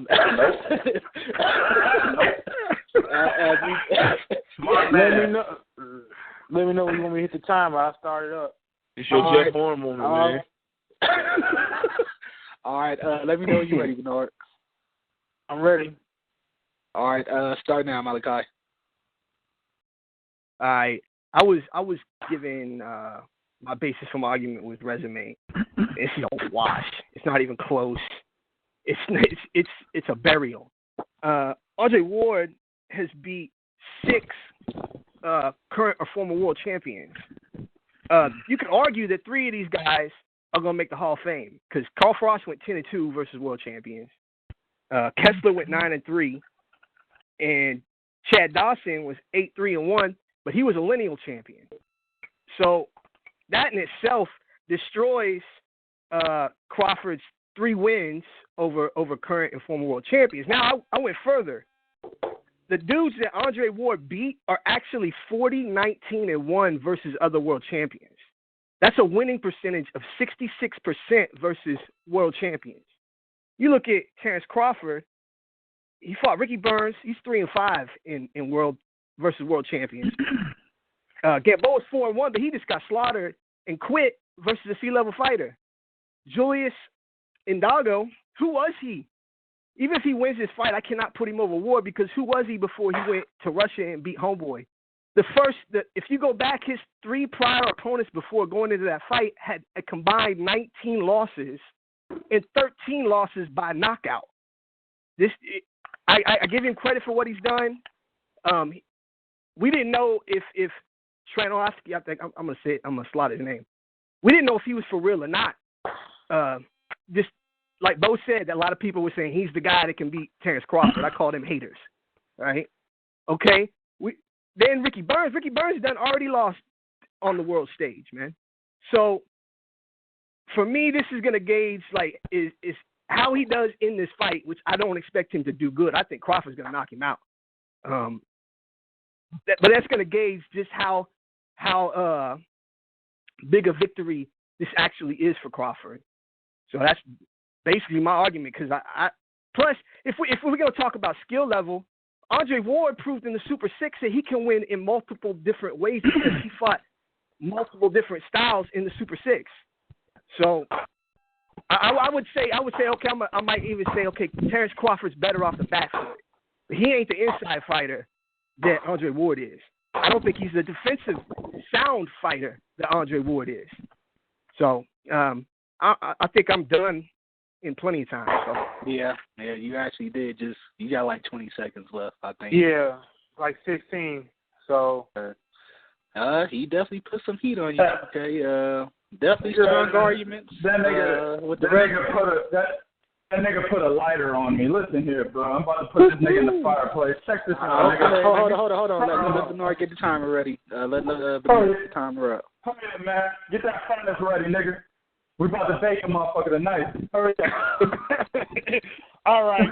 So. All right. First of all, everything Malachi said is prior to Andre Ward being on his motherfucking 2-year layoff.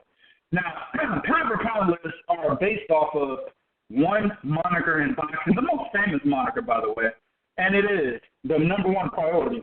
What have you done for us lately? Okay? Everything you said is absolutely a good argument. It's something that we should actually consider. But the problem is everything you said was from 2013 and below. Shit, actually 2012 when he beat Chad Dawson, who went down to 168. So in 2013, he beat Edwin Rodriguez, and right after that, he was on a 2-year fucking layoff, which actually took him completely off the pound-for-pound list. So you can't use anything that he did prior to being knocked completely off the pound-for-pound list. You have to talk about what he's done since being put back on the pound-for-pound list, and that is beating Sullivan Barrera, Paul Smith, Alexander Brand. And then you got Sergey Kovalev twice. So the only meaningful fight, no disrespect to but Sullivan Barrera is not a fucking notable fight that puts a nigga on a pound-for-pound list. But Sergey Kovalev is. So that's all he's done since being put back on the pound-for-pound list. Meanwhile, Terence Crawford has been a champion in 2 weight classes for 4.5 fucking years.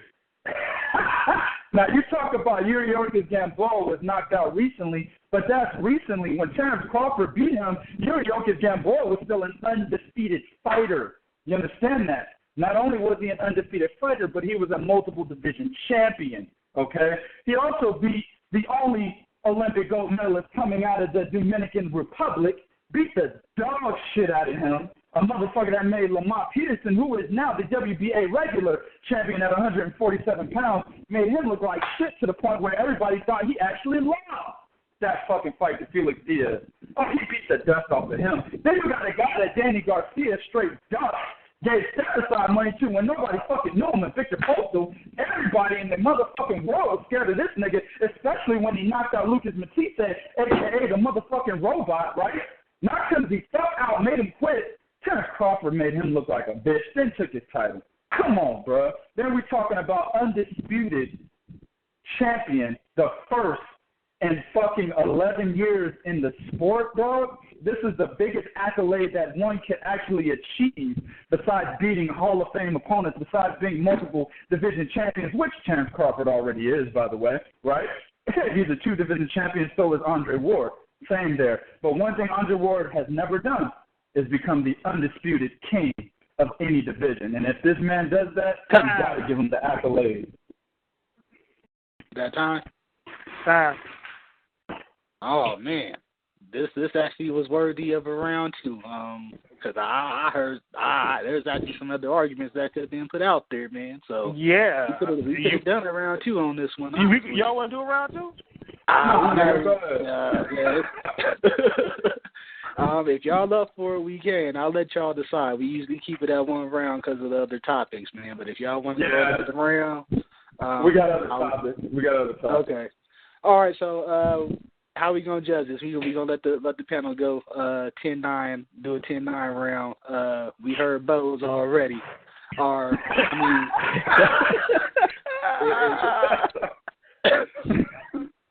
It's the first time he's been biased about anything that's not Cuban. So, I mean, it's a first for him. Yeah, man, who you guys got to get in that one, man? I'm going to start off with Big Kool. Who you think won the debate on this one? Well, Malachi, you Manny Pacquiao, and you in Australia, so I'm going with 2K, man.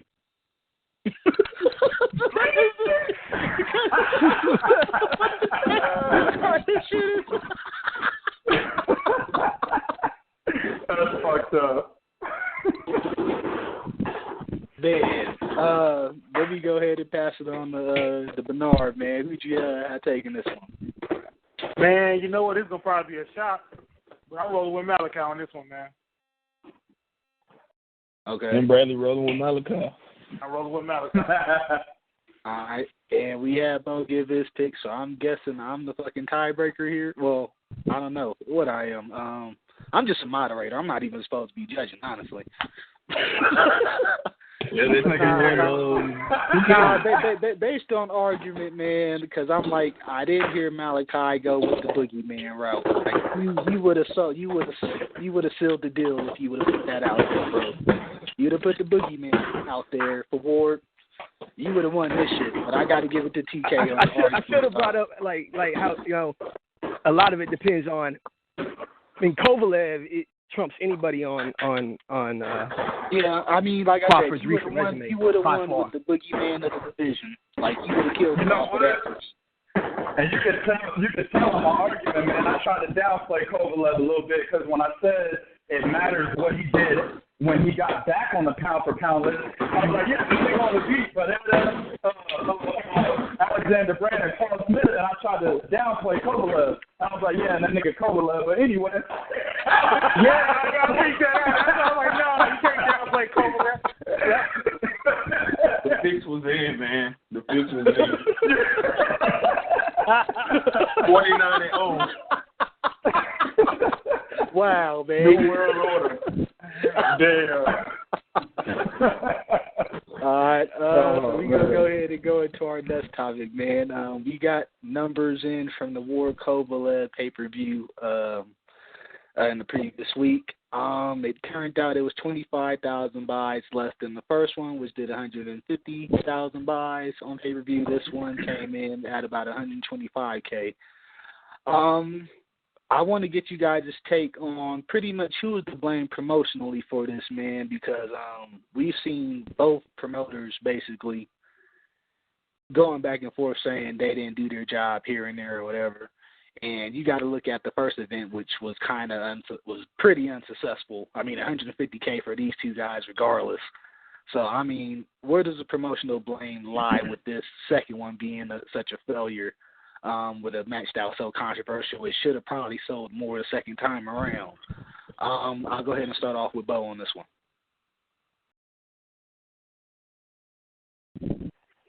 Is Bo with us still?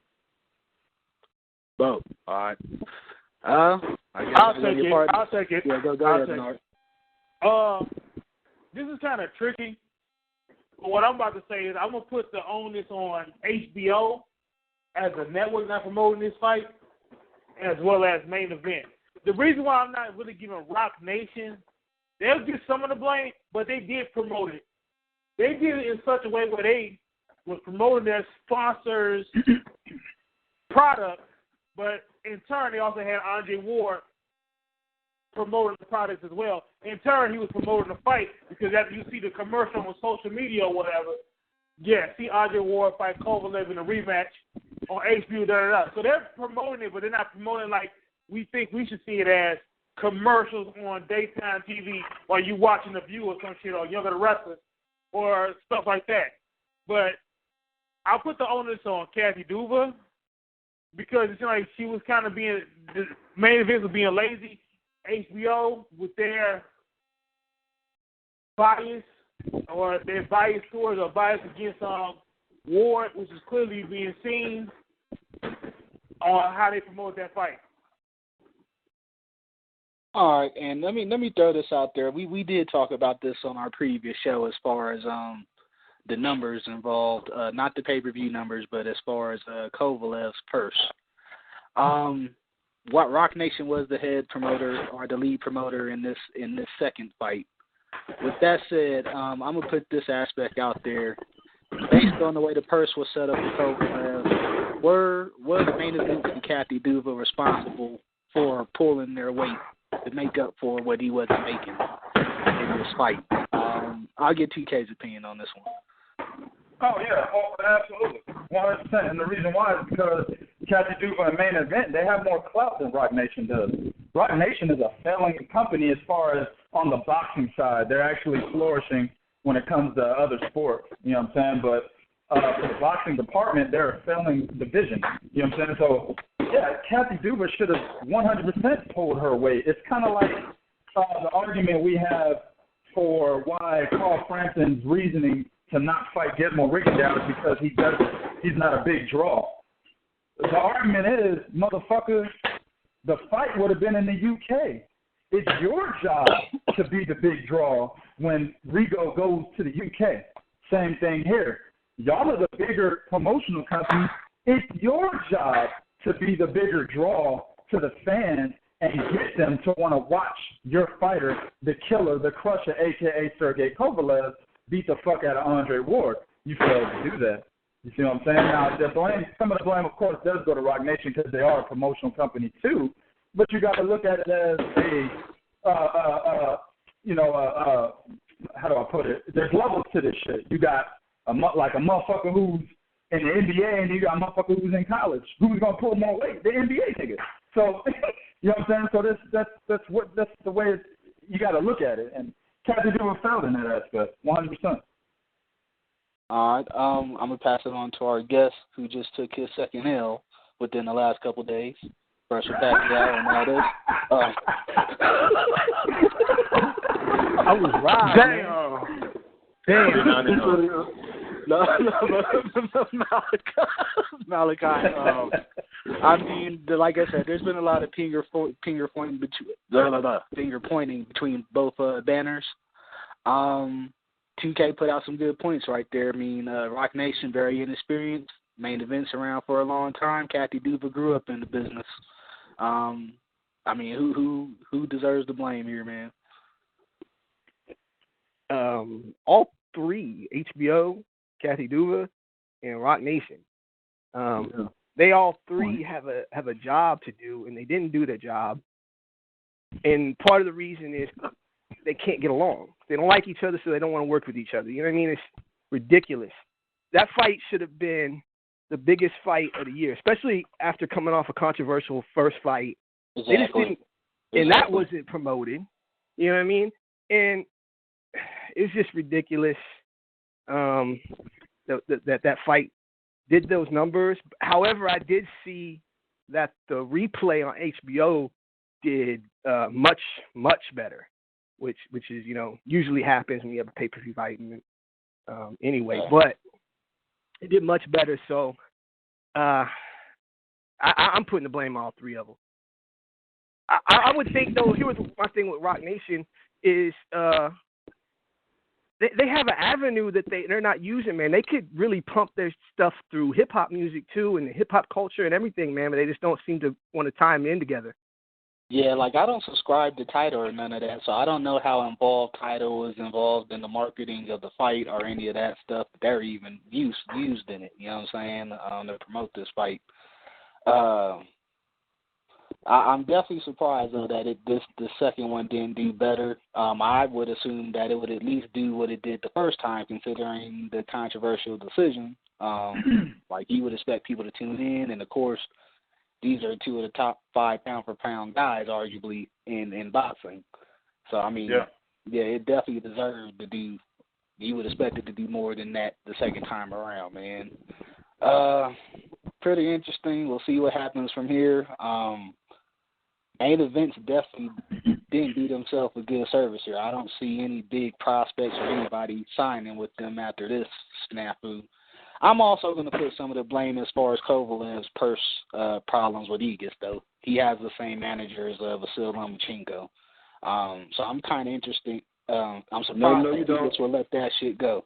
I'm surprised that Aegis will let that shit go on. No, you don't. No, man. I'm putting that solely on Kovalev. You know why? Because you're supposed to be about your business because you the motherfucker that get paid. Kovalev Kovalev, look, man, for as good as a boxer he is, and sometimes fighters, they don't make, like, really good business people and business decisions. We've seen that because for some odd fucking reason, Floyd Mayweather keeps that goddamn punk-ass J. Leon Love around his ass, and I don't fucking understand that shit. But Kovalev signed that contract with that dollar amount on it. Kovalev signed that contract knowing that everything depended on him getting money from revenue. Now, if he didn't understand it, then it's up to him to get some clarification for it. It's not up to Cleanest to tell him, although, yeah, it's a rotten thing if your manager don't do it. It's not up to Kathy Duva to explain that to him, although, yeah, it's a rotten thing they didn't do it.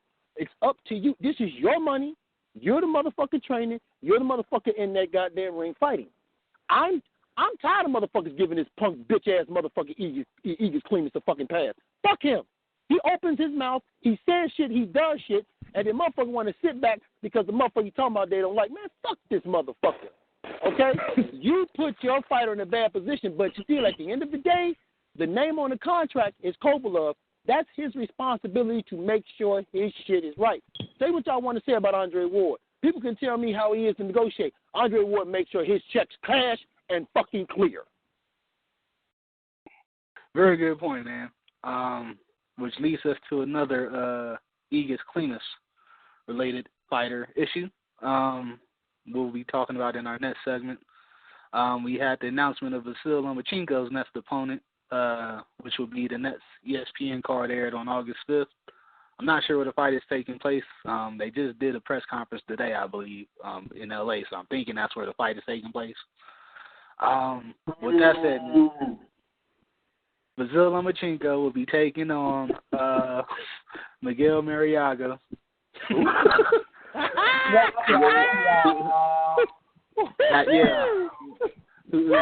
Loser of his last loser of two of his last three. Of course, they're against pretty good opponents in Nicholas Walters and Oscar Valdez. We finna go in on this motherfucker, man. Baby. Going on now. All of you Vasyl Lomachenko fans, get ready to hit the dislike button, leave the room, call us racist motherfucker, whatever the fuck y'all gonna do. Get ready to do it. Bill Demon's gonna hate this. Bill Demon's gonna hate this. Hold on, wait a minute. And wait a minute. You know what's fucked up? Here's what's fucked up. We say this 1,000 times. It's not the fighter. See, these motherfuckers can't distinguish between fighter and team. It's not the fighter we're talking about. But this move, you can't defend this shit, and they tried. And I got my responses for them. I saved it for this show. We go ahead and let Bo Daddy Kane get what he got off of his chest, man, because he feeling it right now, man. Go ahead, man. Okay, so you have motherfucking people, right, who want to say that you just can't satisfy people. They hating on this dude for no reason. We just hate Lomachenko and all of this shit. Okay, fine. Now, let's take out the personal feelings. Let's remove the fighter. Because somebody said that, everybody take easy fights. You're right, they do. But here's the problem with that. The first fight we was told about was Orlando Salido, right? Orlando Salido is no easy fight. So you wasn't taking an easy fight, a show-off fight, a showcase fight. You wasn't taking that fight. That wasn't the fight that we initially was told was happening. We was told it was going to be who? Orlando fucking Salido. So you went from Orlando Salido, looked down to 126, brought a guy up in Marriaga, who just lost to Oscar Valdez, who is not nowhere near as skillful as Lomachenko, and you give a guy who I don't know how the fuck, back-to-back title shots at two separate weight divisions when you already lost at a lower weight division. So this is a bad fucking move when you're in a division where you can look at anybody from 1 through fucking 5 or 1 through fucking 10, and you can say, okay, at least give me somebody in my division in the ranking system of the belt that I hold. Now, for all of those who want to say, well, cherry picks aren't easy, look at Manny Pacquiao. He tried to cherry pick, and look at what happened. Okay, here's my rebuttal to that stupid shit. A number one, Pacquiao's 38 years old. A number one, Pacquiao lost a step. number 3, Pacquiao was fighting a young lion. Is Vasyl Lomachenko 38? Has Vasyl Lomachenko lost a fucking step? Has Marriaga showed us? Marriaga showed us because he fought a quality dude. So has Marriaga showed us he can beat a quality guy? If Vasyl Lomachenko is all y'all telling me is, don't fucking bring up Pacquiao cherry picking. Stick to your fucking dude doing bullshit. Your team, Lomachenko's team, made a fucked up move here. And any time you make a fucked up move, expect blowback. We have to expect blowback when it's Ward. We have to expect blowback when it's Floyd. We have to expect blowback when it's Rigo or anybody else we fucking like. The Naughty Golovkin, whoever. We have to expect blowback when it's them. So you got to expect and accept blowback when your fighter's team do some bullshit. It's not the fighter. Vasyl Lomachenko didn't look at a list and say, give me Marriaga. He was told he was getting Salido. The first fight was Orlando Salido. That was the first fight. It wasn't a cherry pick. So if the first fight wasn't a cherry pick and then you actually do a cherry pick, you're going to have to accept that people are going to give you some blowback from that. And if y'all can't accept that shit about y'all fighters, just like y'all dish it out when it's Rigo, when it's Ward, when it's Floyd, y'all dish it out when it's them, y'all motherfucking need to learn how to fucking take it. You can't dish it out and then fucking not take it. That's why I lose respect for a lot of y'all at. Y'all can't dish that shit out and then tell me you can't fucking take it. Okay? Because I've had arguments with all of y'all before, and I have not defended y'all, left rooms, I ain't did none of that bullshit. I stood my fucking ground, and I fought my battle, and I licked my wounds, win or lost, and I walked away. Y'all got to learn how to take that shit when it's your fighter team doing bullshit. They looked at Orlando Salido, and you replaced Orlando Salido with Marriaga, a guy that just lost to a lesser guy in Oscar Valdez. It's a bad fucking look, y'all. Accept it. Understand it. Learn it. When y'all can do that, then maybe we can have better conversations. But until y'all can't do that, y'all can say whatever the fuck y'all want. Y'all can defriend me. Y'all can cuss me, whatever the fuck. Cool. But I dare any of y'all who hear this that feel some kind of way, come to my page. Come on my show. Debate me about this shit. I dare y'all to do that. And I'm for real on it because I don't have a problem with going with y'all. We either going to lay down the facts and be honest about some shit, or we're going to say, hey, man, for my favorite fighter, I'm going to be a certain way. If that's the case, then fine. But don't tell me how you replace Marriaga with Orlando Salido and then say, oh, people being fucked up about this. No, man, you got to expect that blowback and you got to accept that blowback. If you can't do that, cool. Don't worry about me talking to you about it no more. All right. Just to put another perspective, Bo alluded to it a little bit during this tirade, about Rigo. The website that I write for actually was at the press conference for the announcement today, and I put out a video of it earlier as far as a mini 2-minute clip that my boy Neil, shout out to him, did with Bob Arum after the announcement. Arum pretty much talked about the things that stopped the Salido rematch from happening, and as well as the recent Rigo, talks. He pretty much went on the record and said, Salido, he fought recently, like not that long ago, and injured his hand, and he's not able to train and make the weight in time for August 5th. But we've also heard that he's going to be scheduled to fight on Tank Davis. We've been hearing talks about that, to fight Tank Davis later on the Mayweather-McGregor undercard, which I hate to even talk about.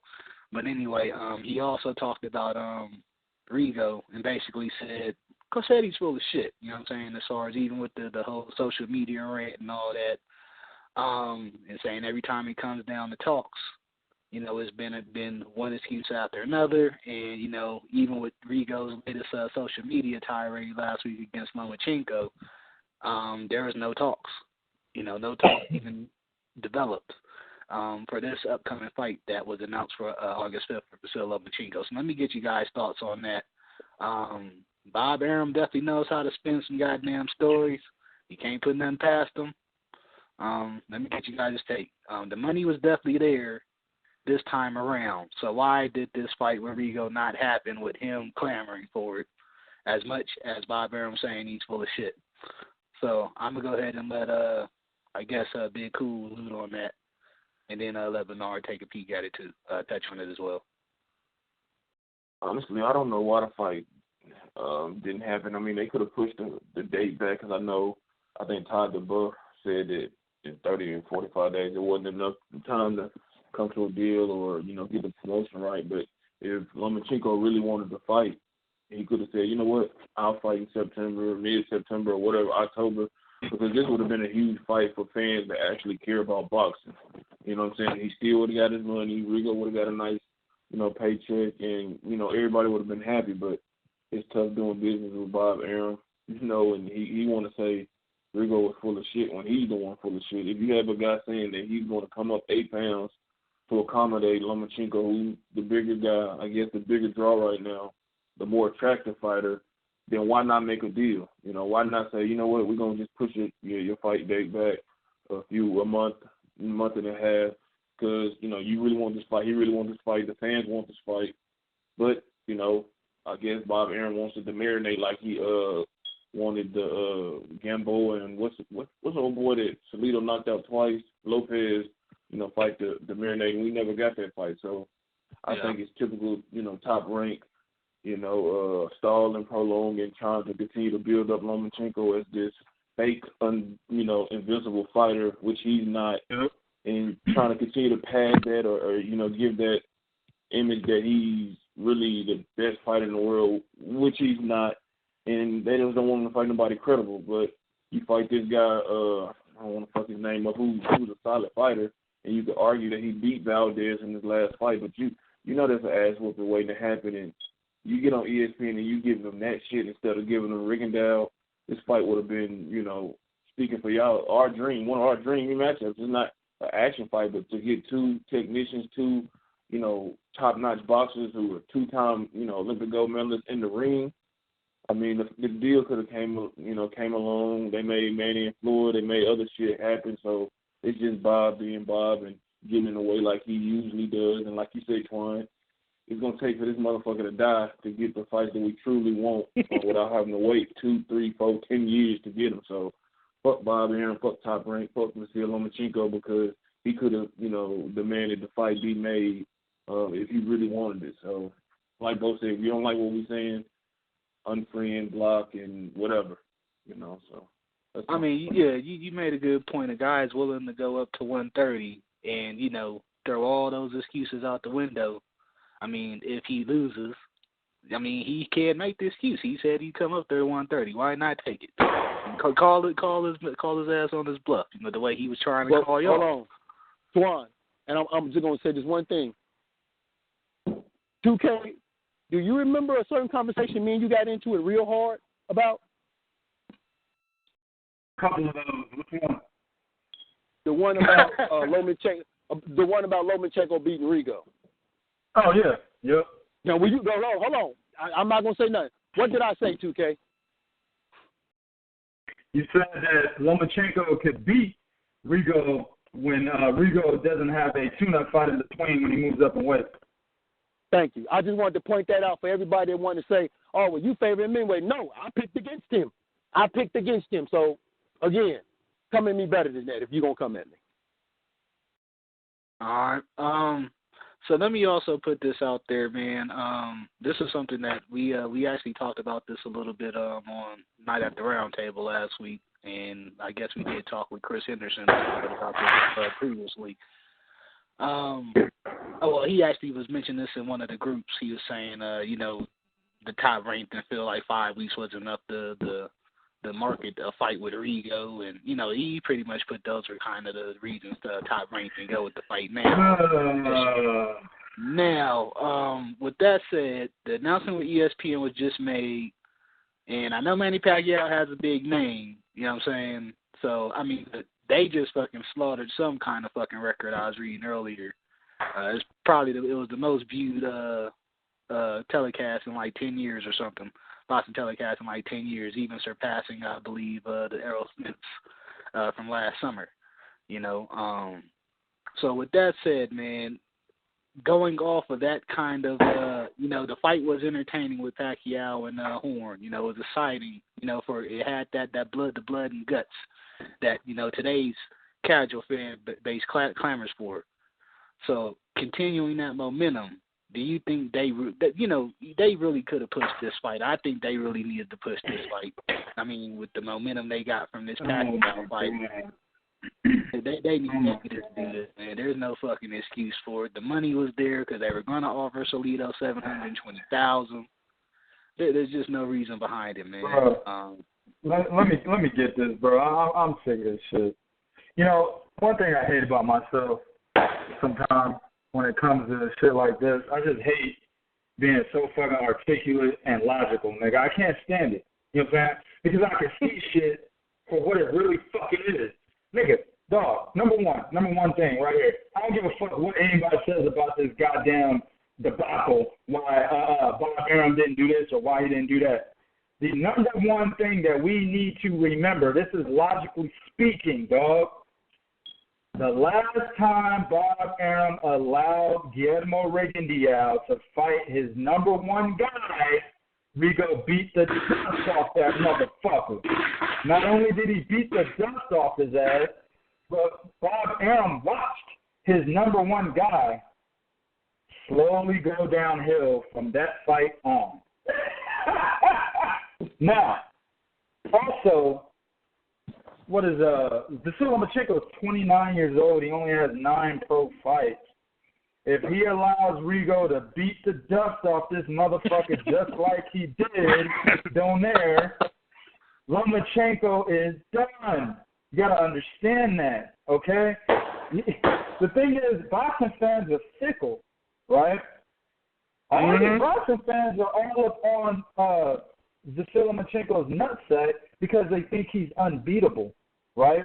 Case in point, why they just dismiss him losing to Orlando Salido. Hey, that shit never happened. That's like it never happened. You know what I'm saying? You talk about Vasyl Lomachenko fan, he didn't even fight Orlando Salido as far as they're fucking concerned. You know what I'm saying? So the thing is, they're such fanboys right now because they think he is the great white hope. All these Negroes are dominating boxing right now, okay? That's why they latched on to Sergey Kovalev.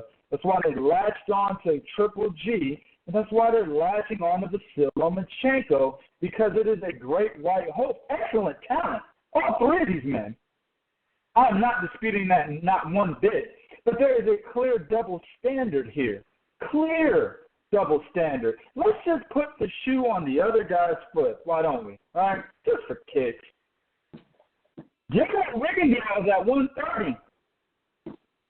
Vasyl Lomachenko has been calling him out all over fucking Twitter, all over the place, trying to get at that ass. Right? Vasyl Lomachenko, Guillermo Regendiao himself, because Vasyl did say this, states, shit, if you want to come fight me, I'm a 2K translate this. Any motherfucker want to come fight me, come see me at 130, motherfucker. This is my division. That's what Lomachenko said. Right? Then Aegis Clemens, whatever his fucking name is, he over there, he's like the entourage. He's like the background nigga. Yeah, nigga, yeah. Whatever, nigga. Anybody want to see my nigga Vasyl, y'all got to come to 130. Right? Guillermo said, oh, shit, I'm at 130, nigga. All of a sudden, crickets. Get the fuck out of here. Are you kidding me? Let the fucking, put the shoe on the other foot. Let Rigo not respond to that shit. Rigo will get blackballed, right? Not only will he get blackballed from boxing, they will extradite this motherfucker back to Cuba. Then you'll have government officials fly to Cuba, and you'll hear on the 6 o'clock news the next day that Guillermo Regendiao was hung outside his fucking house. That's how bad it would be. But no. Vasyl Lomachenko can do this because he has his hope insurance. And I'm going to shout out my man Dante's Boxing Nation because he came up with that. Because that's exactly what it is. He has his hope insurance. Okay? He's got a major network backing him. Okay? So he can say and do whatever the fuck he wants. His team can say and do whatever the fuck they want. Bob Arum, who I just don't understand why niggas don't put blame on Bob fucking Arum. They don't put no blame on Bob Arum. Bob Arum's a fucking saint to these people. He's a saint. Do you ever understand the bullshit that Bob Arum has been involved in since he has in boxing. We're talking like 60 fucking years. This nigga's been in boxing. You know what I'm saying? And he's always been in some bullshit. This is nothing new. So why are we not looking at the real culprit, who is Bob fucking Arum? The reason why the fight didn't happen the first time, Bob Arum. The reason why the fight's not fucking happening this time, Bob Arum. Come on now, people. Stop being such fucking fanboys and be logical about the situation. Gather all the information and come up with a logical conclusion to the fucking scenario. Jesus Christ. And you know, one thing, I'm going to let y'all have it. I just want to throw a little tidbit out there real quick. You know what I'm saying? Miguel Marriaga's biggest win to date is a guy by the name of Guy Robb. That's all I want to say. Guy Robb is a fucking nobody. A prospect who was highly touted at one point because he was working under Diego Corrales' father, right? So everybody's like, oh, shit, he's fucking with Diego Corrales' dad. He might be a somebody. Then the nigga gets in the ring with motherfucking Joel Diaz Jr. and gets knocked the fuck out. They're like, well, never mind. That's Miguel Marriaga's biggest fucking win to date. Get the fuck out of here, man. Man, let me go ahead and pass it on to Malachi. You got anything you want to add on to this one as far as your thoughts about, you know, this fight Rigo not happening with the, you know, perfect opportunity? You know, Salido bowed out pretty much 2 weeks ago saying he wasn't going to do it, and they had more than enough time to make this same offer to Rigo that they're offering to Salido. Let me get your thoughts, man. 2K makes some good points. My thing is, fights aren't made on Twitter. You can say whatever you want on Twitter. If your people ain't faxing me something, and I'm a promoter, and until Rock Nation comes out and says we made an offer or we got into negotiations and Bob's lying, right? Until they deny that, what Bob said today, I can't call it a duck because I can say whatever I want. Dylan White said whatever he wanted to Wilder, and people ran with it and said, oh, Wilder's ducking him. Fights aren't made on Twitter. Rigondeaux said, it was 2 weeks ago, that he said he would move up to 130 and fight. Mm-hmm. I seen on Fight Scene, shout out to them, I read where Lomachenko's people said, okay, call Bob. Now, was anything faxed over there? Was anything said? Until Rock Nation says we did and Bob's lying, I can't call it a duck. That's my opinion on that. And that's pretty much what Bob was saying in the press conference today, that I never received any calls. You know, I'm not hard to find, you know. So that was pretty much what he was saying, you know, the same thing. The fight that Lomachenko's, my bad, I didn't mean to cut you off, man. The fight that Lomachenko's fighting now is bullshit. It's bullshit. He should have picked a better opponent. Even if Salido, because Bob had said a few months ago, I don't know if you remember when the news at Top Rank was moving to ESPN, he had already said, Manny Pacquiao was going to be the first fight on ESPN for him, and he was going to put Terence Crawford and Vasyl Lomachenko on there. So he had plans of already having those two cards on ESPN. So once the Salido fight fell through, I can't explain why he picked the opponent he did. He could have picked a better opponent, but that was short notice. So I can see argument about it could have been pushed back. I don't know that it could have been with the ESPN. How long they had already planned to have that card in the works. You know what I'm saying? Yeah. I'll try to get some word from Chris. I know Chris has put out some details on some of the groups in the past couple of days, you know, as we, you know, randomly go through these topics. I know one is Malachi. I do want to say one thing, though. The thing that kicked it off, because you're right, fights not made on Twitter, because if you guys ever watch when I make my vids and all that, I don't use Twitter. I don't put what motherfuckers say on Twitter. I don't go by that. Okay, I go by what's print from a fucking, you know, like you said, a newspaper article. But what kicked it off was, and this is my issue with motherfuckers, because they want to say, well, he don't want it because of X, Y, and Z. He gets cleanest told boxing, if Rigo want Lomachenko, he got to come to 130. As a man, if you're challenged, you got two choices. Accept the challenge or bitch up, right? So you issued the challenge. Team Rigo said, fine, we'll come to 130. Then he comes back and say, well, I'm not a promoter of the fight. You got to talk to the promoter. We knew that. You shouldn't have been popping off at the fucking mouth. That's my thing. Is like, wait a minute, dog. We knew that.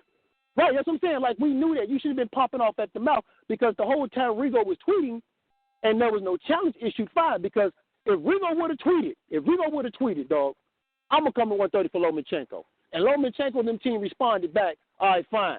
We'll see you at 130. Then Rigo was to go, well, I got to talk to my promoter. Then we be saying he's fucking ducking. You see what I'm saying? Oh, man. That's like 2K put the shit on the other. That's what like 2K put the shoe on the other foot.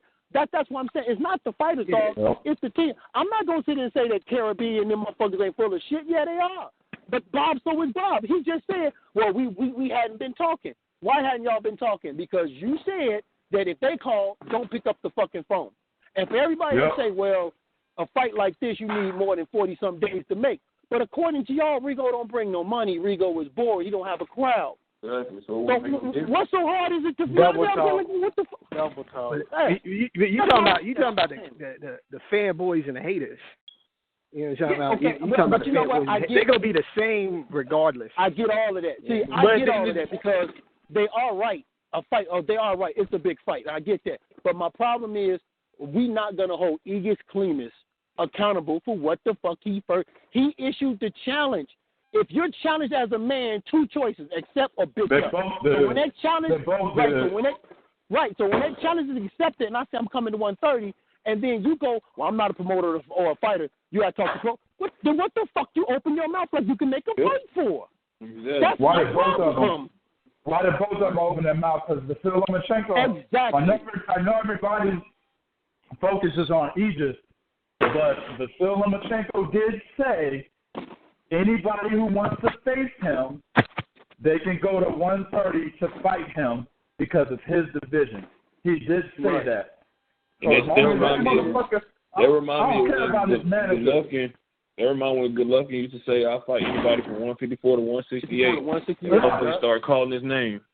So Andre Ward said, fine, I'll see you at 168 or 164. And that's my problem. That's what I'm saying, man. When it's Ward, when it's Floyd, when it's them motherfuckers, y'all want to hold them at their word. But when it's your favorite fighter doing that shit, you don't want to hold them at this word. And everybody on this panel, whether we like motherfuckers, when Ward was talking retirement, we was ready to go the fuck in. We was like, dog, the fuck did you do here? We was ready to go the fuck in. When even with Rigo, I've said this. I said Rigo shouldn't be on no top 10 pound for pound when your last fight was Jazzy fucking Dickens. I can't justify that for you, dog. And he's not on my top 10 pound list for that fucking reason. I remember that.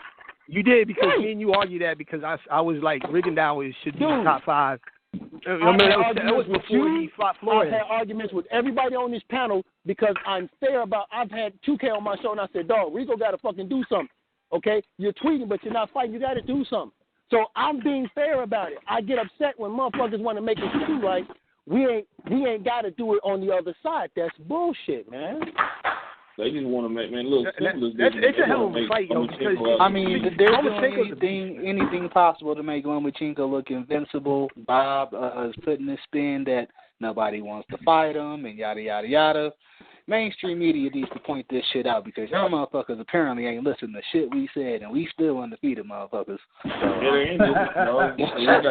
we got to get one of these mainstream motherfuckers on the show. So, and grill their ass. Pretty much. Here's the reality. That nigga hang up. The phone. See, here's the reality, though. Here's the reality, man. Bob is, like you guys are saying, we see Manny Pacquiao going at the door, and he hasn't built another superstar. So he's not going to make a tough fight for anybody right now, with the exception of maybe Terence Crawford, because we see him fight Victor Post. But that's because Crawford will go and say, I want this dude. So if he figures he got a cash cow, he can make some money until, he gets to that point where he can make a whole lot of money off you off one fight. That's when he'll make it. See? And that's like 2K said. That's what motherfuckers need to see. That's why I keep saying, stop looking at it like it's the fighters, y'all. It's not the fucking fighters, man. It's the promoters got to talk. Rock Nation has fucked up. The only active fighter they had was Andre Ward. Thank God he had a 3-fight contract. But Rock Nation ain't been that great. No, at the end of the day, it's two sides. It's the business side of boxing is the sports Exactly. side. The sports side is the fighters and their skill set. The business side is their promoters and their management and the network they're fighting on.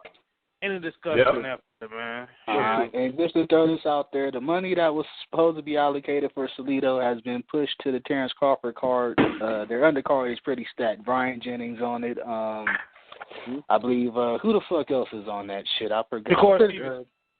Shakur Stevenson. There's a couple of big. It's a stacked ass undercard for ESPN. Stevenson. Fuck that nigga Stevenson, man. No, I don't support little niggas that run their mouth, dog. Well, hold on, wait a minute. Are we gonna talk about that today? Are we gonna talk about that? No, we're not. I'm just saying. Okay. I'm just saying. Shakur should have been arguing with Michael Conlon on Twitter. Not no girl. Should have been arguing with Michael Conlon because them two in the same fucking division. You know what I'm saying? Michael Conlon was supposed to fight him in the Olympics. He got robbed by the Russian ball-headed dude. That's who he should be fucking. And Michael Conlon looked good this past weekend. He knocked his opponent out. That's who he should be fucking arguing with on Twitter. I mean, get the fuck out. Anyway, I'm not watching the Shakur fight. Y'all can tell me about it. Yeah. But pretty much the money's been moved to allocate the undercard for Crawford, which is pretty stacked with Jennings, Stevenson, and I forgot who else. There's a lot of names on that undercard, though. Hey, Twan, so is the August 5th card just the Lomachenko Marriaga fight? Yeah, like I don't even think there's a lot of the other cards on that fight aren't going to be televised from what I've been hearing. So yeah. Well, it's a stacked undercard. Look, man, it's a stacked undercard, and for all y'all out there, I don't know how we can say it. We're not saying Vasyl Lomachenko is not a good fighter. We're not saying that it's his fault. But if you're pushing the guy to be pound for pound, you got to accept the pressure and criticism that's going to come with it. We see this shit in boxing all the fucking time, y'all. Yep. Yeah. You got to call the guys out on their bluff. That both of them is putting it out there. Set it up. You know what I'm saying? With that said, we're going to our next topic. Claressa Shields is doing big things, man. Fighting for 2 big belts, WBC and IBF super middleweight title. Looking like against Nikki Adler. This move to fast tracker is continuing. Nikki Adler, very, very good record. IBF belt, I believe, is vacant. Yeah, is vacant. I believe the WBC one is actually the one they're fighting for. IBF is a vacant one they added into the fight. Let me go to 2K with this one to get your initial thoughts about this fight. How you see it going? As far as how competitive it would be against Nikki Adler. Man, this is a good fight, man. You got Claressa Shields, who she's a little different as a pro. I don't like her fight style as a pro. Now, it's kind of early to say that, I guess, because she might just be fighting to appeal to the fans, simply because she's probably the most pushed woman in boxing, something I highly disagree with. Should be Cecilia Brackett, but she is the most pushed female in boxing. I mean, she's the first female to head a card on a major network. You know what I'm saying? She's already done that in her second fight. So she might just be doing it to appease to the fans, to get women's boxing out there.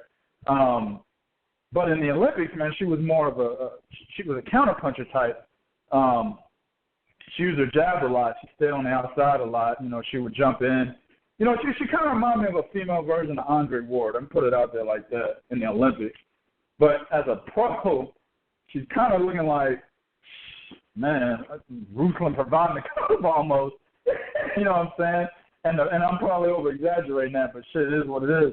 The thing is, Nikki Adler is an excellent boxer. She's 16-0. I think she has 9 knockouts or 8 knockouts or something like that. She's an excellent boxer. She's got an excellent jab. You know what I'm saying? The reason why she's been able to stay undefeated is because she's outboxed a lot of the women that she's fought out in Germany now. And that's one thing right there, is that she's pretty much been grounded in Germany. You know what I'm saying? So I don't know where this fight is going to be at. If it's in the States, then it's going to be a different look for her. You know what I'm saying? And the lights might get to her, whatever. The prestige of Claressa Shields and how they're pushing her so hard, kind of giving her the same fast track as they're giving Vasyl Lomachenko coming out of the Olympics. That might be a little bit too much for her. Who knows? But she's definitely seasoned. She definitely has the skill set to make this a rough and tough fight for Claressa. Honestly, man, I'm going to go with Claressa winning this fight, but I need to see her be smarter than what she has been in her first 2 fights. She can't do the same shit that she did in those fights. In this fight, Nikki Adler is a totally different customer when it comes to toughness. And again, I've been hearing rumors again, man. Once she gets this, she's talking about unification with Christina Hammer, man. I'm trying to get a hold of, Claressa and Rock Nation. Them niggas are trying to tell them, not Rock Nation, but who she's with. I'm trying to tell them, hey, do not let her fight Christina Hammer right now. I don't give a fuck. She beats Nikki Adler, knocks her out, gets 2 belts. I don't care. Do not let her fight Christina Hammer right now, man, unless y'all working on a robbery situation. For real. That's going to be a bad fight for her. But, this will be a good fight for her. Like I said, it's a tough fight. And I'll be in tune, definitely. Yeah, just to fill out the details of the fight, it'll be held August 4th on Showbox. So she'll be fighting again, and they'll be in Detroit. Yeah, Michigan. Yeah. Adrian says she's not impressed with her style nor attitude, but she's fighting in Michigan. So. Yeah. I mean, she's recently inked with a new promotional banner for her last fight to lead a promotion. So that's who will be doing this card as well. We might need to reach out to them and tell her to chill on their track. Well, she's flawed right now, man. Like, her style is not. I mean, she's been impressive in winning her fights and been dominant, but like in the long run, she's not learning anything. Her pace is just bad. I saw her working on some things against LeBlanc as far as fighting on the inside, which I was impressed with seeing her do that to try and pace herself. But like I said, she doesn't get comfortable yet as a pro. But what you're seeing Claressa Shields' attitude outside the ring reflect to how she's fighting inside the ring. Exactly. And that's what you're seeing. When she was fighting in the Olympics, it was everything about that was controlled. The environment was controlled. Everything was controlled. So there was, because I think when you're part of the Olympic team, they limit your access to the internet and all that other shit so you can focus, right? So all of that was controlled. Now she's on her own. That's why she even signed with this promotion company, because she likes being the big fish in the little pond. And you're seeing her attitude that you see outside the ring reflect on how she's fighting inside the ring. She has regressed since coming from the amateur. She's not fighting like the person we thought. Like, I swear to God, if you look at Nicola Adams, if you look at Taylor Christie's, I'm only seeing improvements per fight. I'm not seeing that from Claressa Shields. She's getting in unnecessary brawls, and I don't understand why. Maybe I don't get it, but there's going to have to be a mental change with her if she is to be as successful as she's trying. They pushing her, which is fine. I'm glad she's getting that push. But like 2K said, Christina Hammer, no, that was the wrong route. This girl, she could beat this woman she's fighting now. But Christina Hammer, I'm glad they gave that dream up. But that would have ended bad. They're talking about unification. Yeah, Claressa is clamoring for this herself. This is her own wish as well. I mean, I think that shows what kind of team she really has. They've been successful in marketing her, but as far as pacing her and building her properly, it's not happening. I mean, I can understand she's worthy of these title shots, and she can definitely beat Adler, but I mean, the push put her in there against the Christina Hammer when she still doesn't know how to pace herself through even an 8-round belt. Nah, you can't do it, bro. It's not there for her yet. And that's one of those things where I understand being loyal to who you came up with, but I mean, in the pros, it's a different game. You need people that have been there before. And I'm not sure, like, I haven't necessarily listened to anything her corner has said to her in their fights. But, I mean, it seems like a lot of inexperience in all avenues, from promotion to even, tactical-wise and inside of the ring. So, I mean, it's going to be interesting to see what happens. I expect her to win this fight. But, I mean, as far as beating Christina Hammer, 2K's been on record saying this already. She needs at least 10 pro fights, and I'm in agreement with him totally on that one. You guys got anything you want to chime in on this one? Big Cool.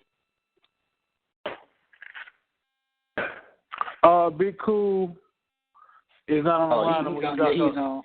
Okay, they all on. They all are on. I guess we had some technical difficulties. Yeah, I lost connection. I had to call back in. But no, 2K and both said enough. Okay.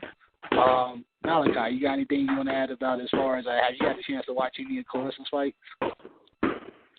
I've seen her pro debut. I'm not sad to say I don't follow women's boxing. Put that out there. That's honest. I am glad I think she's gonna be the first woman to headline a fight on Showtime. Hey, this man, is our second one. This is our second one. That's good. That's good for the sport for women. She does make me want to watch women's boxing. I'll say that. Me and Bo had a conversation about it, and I think she should be boxing's. As long as they put her on the right path, she should be boxing's Ronda Rousey because she's 2-time gold medalist. She's American. She should be somebody that hopefully, because Ronda made women's MMA what it is now, and hopefully she can do that. She was forced into that. Cyborg should have made women's MMA, but they forced Ronda into that, and that's what they're. Just like here, Cecilia should be making women's boxing, but they're forcing Claressa Shields to be that face. So I don't know. I disagree with that, but it is what it is. I actually think there are some talks that have. I did point this out on one of our other shows that have what's the name? Brackets make her American debut. With the push for Claressa Shields. So that is something that I've been hearing is in the works. Yeah. So for one of Brackets' next few appearances, so we'll be paying attention to that. What do you guys think will happen in the event? They do push this hammer thing. I know how 2K feels, but if she loses, and they push her too fast, would it be a complete end for her already, or is there, as far as what they're trying to do in building women's boxing in the States as well, would that be a blow, a crusher to that movement? Yeah. Simple as that. If she's not ready, like 2K said, she's not ready. And if she go up against Christina Hammer, she going to realize that, and she might not be the same. I mean, like I said, everybody not going to be Vasyl Lomachenko or Mike Tyson, and you win when you're supposed to win. I'll be rushing to try to make history, and you're not ready because you'll be a 30 for 30 on what could have been. I think they should protect her. They should protect her, man, because she's a valuable commodity. Me personally, since she's really came on the scene, I have started following more of women's boxing. I started following a particular fighter, Jamie Mitchell. Okay. Caught some of her fights, and I really think they should protect her. And I hate to use that word, but don't rush her into something that gonna harm her career. Which a fighter can bounce back from a loss, man. They can bounce back from a loss, but it would take longer for them to build up the brand, and that potentially could be bad because for women's boxing to become really popular, they got to get a face, someone the public type, whether they love them or hate them. Yeah, you know what I mean. And they need that, man. So definitely agree with you there, Malachi.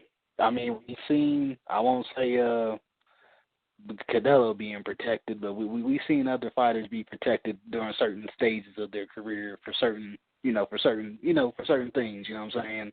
Or to just to build certain things and protect that investment, you know what I'm saying? So I definitely think Showtime with their push and them trying to build women's boxing here in the States, I agree with Malachi 100%. They need to be more cautious in their approach and what they're putting out there. I don't think that's necessarily Showtime's fault either. I mean, they're not necessarily matchmakers. They're just trying to popularize women's boxing, and they got the face that they're trying to market. I mean, I think that's as far as they go there. So, I mean, that's more of a promotional thing with their new promoter that they're going to have to work out.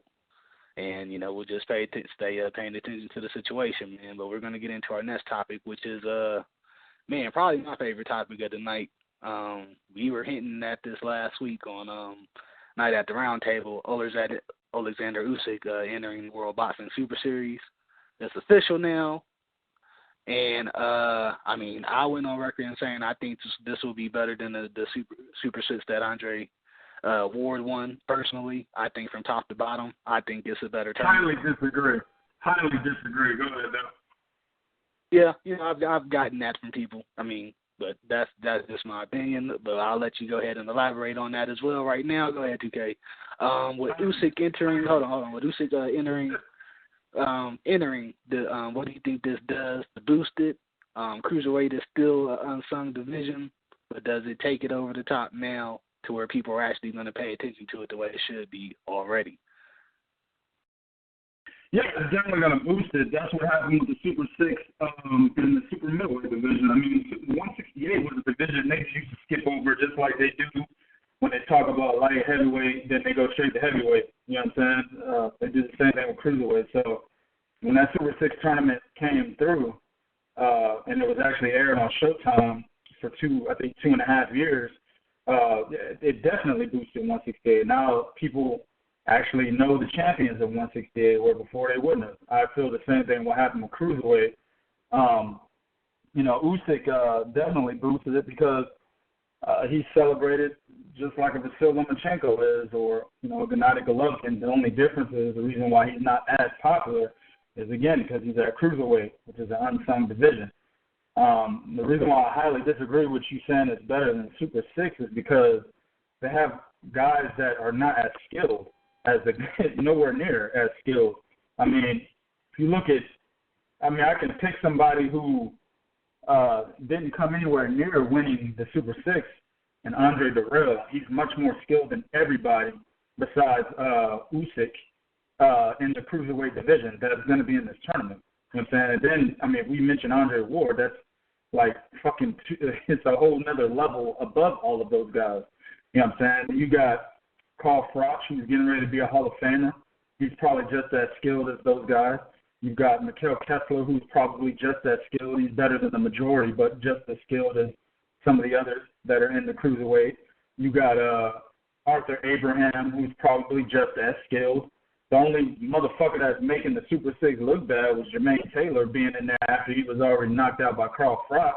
You know what I'm saying? So, and I don't even think he really even had a fight at super middleweight, to be honest with you. When they put him in there, I think he only had one fight.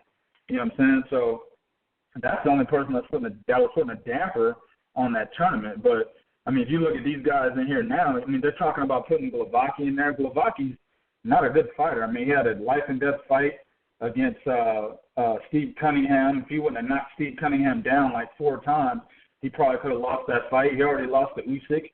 You know what I'm saying? You got Marco Huck, who's a fading cruiserweight. He's still now. It sounds like I'm shitting on it, but I'm really not. I'm just comparing it to the Super 6. You got Marco Huck, who's a fading cruiserweight. He's lost 2 of his last 3 fights. You know what I'm saying? You've got Dorticos, who is a decent fighter, but he's not as talented as a prospect as Andre Ward was when he was when he entered that Super 6 tournament, or Andre Darrell for that matter. You got Maurice Bradis, good fighter, probably one of the more underrated guys that are in the division that can probably give Oleksander Usyk some problems should those two go head-to-head. You got Valarchik, probably should be retired by now. You know what I'm saying? To me, that's the only question mark in it is Valarchik. To me, that's the Valarchik. Okay. Valarchik, Glowacki. They got a guy who's I can't pronounce his name right now, and I can't remember it either. But he's a knockout artist over in Russia. Nobody knows who this guy is. He hasn't proven himself. He hasn't even caught the eyes of like extreme boxing enthusiasts. You know what I'm saying? I can't think of the guy's name, but they're trying to get him in the tournament. There's a lot of question marks. There's probably about 3 question marks in the cruiserweight tournament right now, whereas in the Super 6 there's only 1. You know what I'm saying? So it's the Super 6. This is like Daniel-san and Mr. Miyagi almost, nigga. That shit'll never trump the Super 6. That was the first tournament we ever had, and the guys in there are just much more talented, man. So I disagree on that one. All right, let me get everybody else's opinion as far as what you guys think is how it compares. If you guys want to go that route, your favorites for the tournament, and what you guys think about Usyk joining. I'll go ahead and pass it on to Big Kool, and let me get your thoughts, man. I mean, it's hard to compare because some of these guys aren't as accomplished as some of the guys, like a Kessler, Roch, Abraham going in. You got Usyk and Huck and a few other guys who accomplished a lot. But, I mean, I wouldn't even dare to compare it just because, that was then, this is now. And we haven't seen anything like this at a higher, 200 and up, I don't think, ever. So, I mean, I just think it's its own tournament, has the potential to be great. I'm glad the top cruiserweights decided to join in and test themselves against each other, and hopefully we don't get any injuries and withdrawals and all the other shit. And like I said, I think Usyk is the favorite. And, we'll see how it plays out, but I'm excited about this tournament. And it's just another great thing for boxing in 2017 and going forward. I mean, the only thing that's fucking it up to me is Lebedev's ass doing what he do. You know what I'm saying? Now, if he joined it, I'd be even more excited about it. I'm pretty excited about this tournament. Just because, like I said, TK, like you mentioned, Big Kool, a lot of these guys aren't necessarily known because, a lot of these guys got, 10, 11, 12 fights. Breedis, you look at Gassiev, these guys are, champions with minimal amount of fights. Even Usyk as well. So, I mean, those are things that I guess stand out more than anything. The Frocks and the Abrahams were savvy, really beat veterans. I won't say necessarily skill for skill that I think Abraham beats anybody at, these guys at the cruiserweight or he's better than them. That's me personally, but I mean, I could definitely see. I could understand Kessler, but I think even with Dorticos, I mean, there's a lot of talent in this tournament. That's why I'm thinking it's very comparable. I'm just as excited as I was for the Super 6. If you're looking overall, then Cruiserweight probably, more talented because like 2K said, you take Ward and, Guerrero, those supremely talented boxers, then you throw Kessler, who was, I put him third behind that being Fox, but you got Huck and Usyk and other guys, so they're probably more talented overall, but accomplishment-wise, no. But I get what y'all both saying. Yeah. Malachi, let me get your thoughts on this tournament and what do you think it means for boxing, man. Do you think this is actually a good tournament? I mean, we got a lot of possible championship unifications coming. The only one champion that's not in it is Lebedev. What do you think is the potential drawback from this tournament? I think it's great for the division. It's great for boxing. It's going to definitely put a spotlight on that division, which is something that has been needed for a while. Because, like you said, it gets overlooked, quite honestly, just like, super middleweight used to. And it's definitely good for the sport. I was excited for the tournament before Usyk got announced. I just was like, it's going to be a good tournament, but the best cruiserweight in the world is not going to be in it. So it's kind of, now that he's in, I'm like, oh, now we're going to find out, who's the real king of the division. And, of course, I think and have been thinking it was Usyk, but we're going to find out for sure. I know the other champion's not going to be in it, but I wouldn't favor him over Usyk anyway. So it's a great tournament. My thing with comparing it to the Super 6 is accomplishments. That the original Super 6, the guys that were in it were just more accomplished. Not saying the guys that are in this one can't reach those or won't reach those accolades, but the guys that were in it in the original Super 6, Kessler, Frost, and Abraham, particularly those three, they had already made a name for themselves if you paid attention to the division, you know what I'm saying? So, whereas now the guys, the one kid, he just fought for the WBC title. That was a vacant title, So, it's great for boxing, but I can't compare it on accomplishment level when it comes to who's in it to the original. Definitely understand. Bo, you got anything you want to chime in on as far as the tournament? Oh man, everybody had great points. You really can't add that much to it. It's a great thing for it. Mad props to Richard Schaefer. I want to correct a mistake I made when I did my vid. I said that I put a vid up and I thought Lebedev was in it because it said all the 4 champions was in it, but now I'm finding out Lebedev isn't in it. So I have to. Somebody pointed that out, so I have to make that correction. So, but man, listen, like we said, man, we don't have one of ours in there that's interesting or enough for us to pay attention to it, so we don't care. And I just think it would be gangster if Andre Ward was to just say, "Fuck it, I'm into the cruise, I'm into this tournament," and win that, win that motherfucker. If he into that bitch and win that motherfucker, dog, then you got to keep him at number 1 now. Number 1, he's almost. If he does that shit, he's being talked about as one of the best of his era. If he does that exactly. shit. Right. So I mean, I'm glad you brought that up, Bo. That's actually would be the best way to go about moving up and tackling all them belts at once. Because all those fights that he's in are actually winnable fights for him. The Usyk fight would be kind of tough, but I could see him beating Dorticos because Dorticos still has that amateur style. Andre Ward could beat that. I can see him, you know what I'm saying, even Gassiev. Gassiev is a big puncher, but he's not a hard mover. Andre Ward just faced a big puncher, so he can get past that. Same thing with Bradis. The only one will be Usyk, and I just think he's smarter than Usyk is ring IQ-wise, so he can overcome that. So it's possible. Yeah. It would be great. Like if Andre Ward was to enter it, that's when people would pay attention to it and it would set it on fire. That dude, Michael Hunter, almost beat Usyk. Andre Ward would. I think Andre Ward would definitely beat Oleksander Usyk. So, if he did that shit, bro, that is what coming off of how long was he out of the ring? 14 months? Yeah, fuck pound for pound number 1. We talking about, who was the better fighter this era, Andre Ward or Floyd Mayweather, if that nigga does that? That's ridiculous. All right. Man. I wanted to ask you guys this when I was talking about potential drawbacks. One of the bad things about the original Super 6, of course, that Big Kool talked about a little bit. You have pullouts, injuries. What do you guys think will take away from these tournaments that they're having, or that Richard Schaefer and Silent Events are establishing right now? I'll let TK tackle it. Say that one more time. The potential drawbacks as far as things that could, be a detriment to it. In the original Super 6, we had the injuries and, pullouts and shit like that.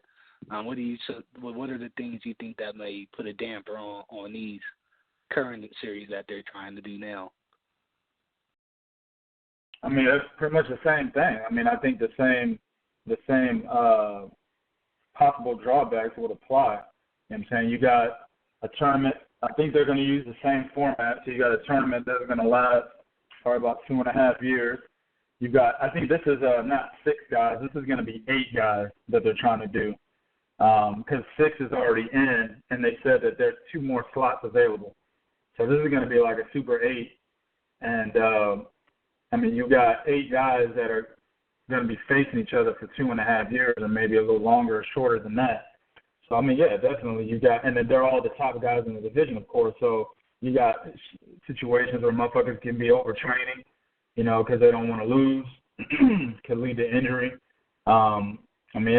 That's always going to be it's going to be the same problems that can occur when you're talking about a tournament of this magnitude. Yeah. I think that was another one of the bad things about the original Super 6 was the length of time it took. But, when you're getting best matchups around, you can't really complain, but I think that the 2 years that kind of did put it on the original Super 6 for me personally. Some of the other shit that happened as far as, with Darrell and all that. There are some things that kind of put a damper on it, but at the end of the day, it was still a good tournament for boxing and for that division. We can go into Bernard's segment right now. Fuck boxing word for the week, but you got 4 minutes. The fuck boy or the fuckery of the war goes to Frank Warren of Boxing Scene. He wrote an article. Frank Warren of Boxing Scene. Okay. He wrote an article I'm pulling the picture up real quick to give you the title. Ward and Kovalev ended unsatisfactory. Trilogy needed.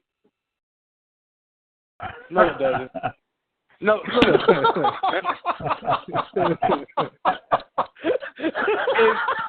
I mean, y'all reaction alone just lets me know. Oh man! Like, anybody want to see that Ward versus Kovalev one more time? Because I think it is. I think it is in the fourth round this time if it happens. So I ain't trying to see that shit.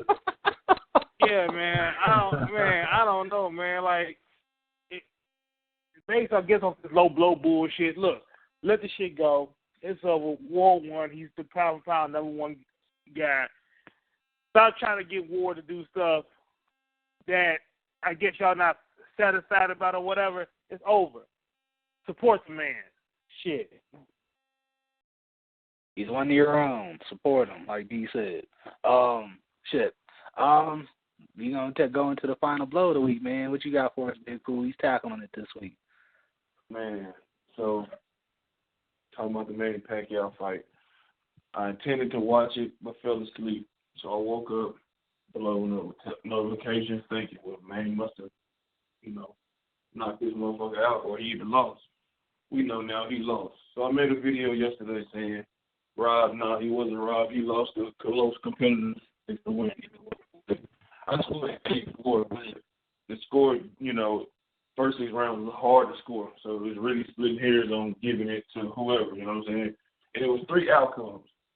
Manny Pacquiao, 7-5, 8-4, depends on how you look at it. Jeff Horn, 7-5, or a draw. So I put the video on Facebook and YouTube, and immediately I get homosexuals, Manny Pacquiao, whatever, dick riders, whatever, commenting. Well, the punch stats were saying he was landing 1,000% to Jeff Horn, and look at his face, and look at this, and look at that. And, I got motherfuckers coming at me sideways talking about punch stats. And it's like, did you watch the fucking fight? Motherfuckers saying, well, it was an easy win for Pacquiao. And I'm thinking, like, if you would just shut the fuck up, pay attention, and actually watch the fight, you would see that the fight was extremely close. And that there wasn't a robbery. Even though I scored it for Pacquiao, what I did, I'm not mad at the decision because Pacquiao put himself in this situation. And I had a motherfucker, I'm going to say his name, Scott Gately. This motherfucker done had me blocked for 3 years. Coming on my CBT page, talking about something, I just unlocked the page. I said, okay, bitch, you can unlock this page. Obviously, I don't give a fuck, you like the shit or not. What did he say? I didn't hear what you said. What did he say? Nah, some motherfucker, Scott Gately, whatever, he just blocked me for something. Because I think Neil made a joke about him a few, 4 or 5 years ago. I laughed, and so he blocked me. But he liked my page. He said, well, I just unliked it because of this stupid video. First of all, you a fucking Pacquiao dick rider, and I can care less if you like my shit or not. And I had a whole bunch of motherfuckers from the Philippines talking about, well, you can change the name and such and such. Like, dude, I get it. You from the Philippines. You feel that Manny won the fight, whatever. But don't be coming with no fucking punch stats like that mean a damn thing. What we all seen was Manny Pacquiao take a beating, whether his face was indicating it or not. He got bullied from round 1 to at least round 6 or 7, and other parts in the second half. He took his foot off the gas in the 9th round when he clearly could have stopped him. He should have went for it in the 10th round. He didn't do that. He allowed himself to be beat up, held, wrestled. He allowed himself to fucking even find himself taking a fight in Australia, which is crazy to me. And now I go on boxing scene while we doing the show. I see Manny Pacquiao talking about he felt like he was set up. Well, motherfucker, if you felt that way, you knew something was up when Marriaga said, well, hey, Manny, I want you to come to Australia, defend your title against this up-and-coming, unknown guy. You should have known right then and there that your ass was going to lose. You know what I'm saying? You lost to Tim Bradley, whether some people feel it's a robbery or not in Las Vegas. So why would you take your ass to Australia to defend your title? It's just crazy because people, like Bo said, 2K said, everything isn't a robbery. You know what I'm saying? And I just found it funny that motherfuckers get all in their feelings whenever somebody isn't riding Manny Pacquiao jump to say that he won a fight that he clearly didn't win. Going into the fight, we knew he was up there in age and that it was a possible chance that he would lose the fight if he wasn't on his, shit. And obviously, that's what happened. So for all you punch stack geeks, get off my dick, get off our dick, and just watch the fight and, judge with your eyes. So, like I said, Manny Pacquiao lost, his fans lost, so y'all can hold his L, and that's pretty much it. Fuck you, Scott Gately, too, man, and all y'all other motherfuckers. I can't remember your name off the top, but I hope y'all watch this shit. Bad boy. Bad you know what? Motherfucking crew. You know what, man? This is how you know Big Kool don't be getting that many bad niggas going to his videos. This motherfucker take that shit personal. You know how many niggas going to my videos talking so much shit? Hey, honestly, I do. Honestly, I do. It's just this dude right here, because he already blocked me for no reason. So he pop up out of nowhere commenting, talking big shit like, if I can get to California, I'll show up and smack the shit out of him. Bro, I got called the motherfucking original alpha male. I got called a simp recently, nigga, for my video about Shakira Stevenson. You know what I'm saying? Yes, I was on that thread. Exactly. I was on that thread. We was going at them niggas too. I was on that thread because motherfuckers told me that I was just kissing 2K ass because he's my boy. I'm like, okay, man. Yeah. Oh, yeah, they was killing me on mine, too. But, hey, that shit was a highly viewed video, so I'll take that shit. Motherfuckers was crazy. R.I.P. I want to say a special R.I.P. to Precise Presenter. He has shut down his YouTube page. Oh, they did? Yes. Yes. What happened? Why did they shut it down? I don't know, man. But he said he's R.I.P. He's done. He's going. I don't know what happened. What about Thunderdome? No, he's still him. Thunderdome and Irv Gotti got into an argument where they was exposing each other. Ain't that the nigga that got into it with T Street? Irv Gotti? Irv Gotti, yeah, that's who got into it with T Street. I wonder why he shut his page down. What's up? I wonder why he shut his page down. Damn, I missed that. That's fucked up. Anyway, we gonna wrap it up, y'all. I'm gonna let everybody give out their handles where they can be found. Starting off with our guest on the show this week, Malachi from Danger Boxing Zone. What's going on? Danger Zone Boxing. My bad. Where can they find you at? It's all good. Yeah, you can find me on Facebook, Danger Zone Boxing Talk, aka BC Left Hook on there. You just got to use your little search engine with the page, not the group. All right, we're going to pass it on to Big Kool, who just did the final blow. Where can they catch you at? All your social media handles. YouTube, Colossal Boxing Talk CBT, Twitter, Colossal CBT, Facebook, Colossal Boxing Talk, and pretty much that's it. Catch me on one of y'all shows, and, follow that, hit that like button, and subscribe. All right. Passing it on to Bo. One half of the Truth and Facts About Boxing. Go ahead, give them your handles. Truth and Facts About Boxing. All right. Hey, and me and Bernard still got our show. We just lazy fucks, and you know what I'm saying? That's all. We still got our show. Hey, I be seeing the picture. I'm like, when the hell y'all gonna do a show? Huh?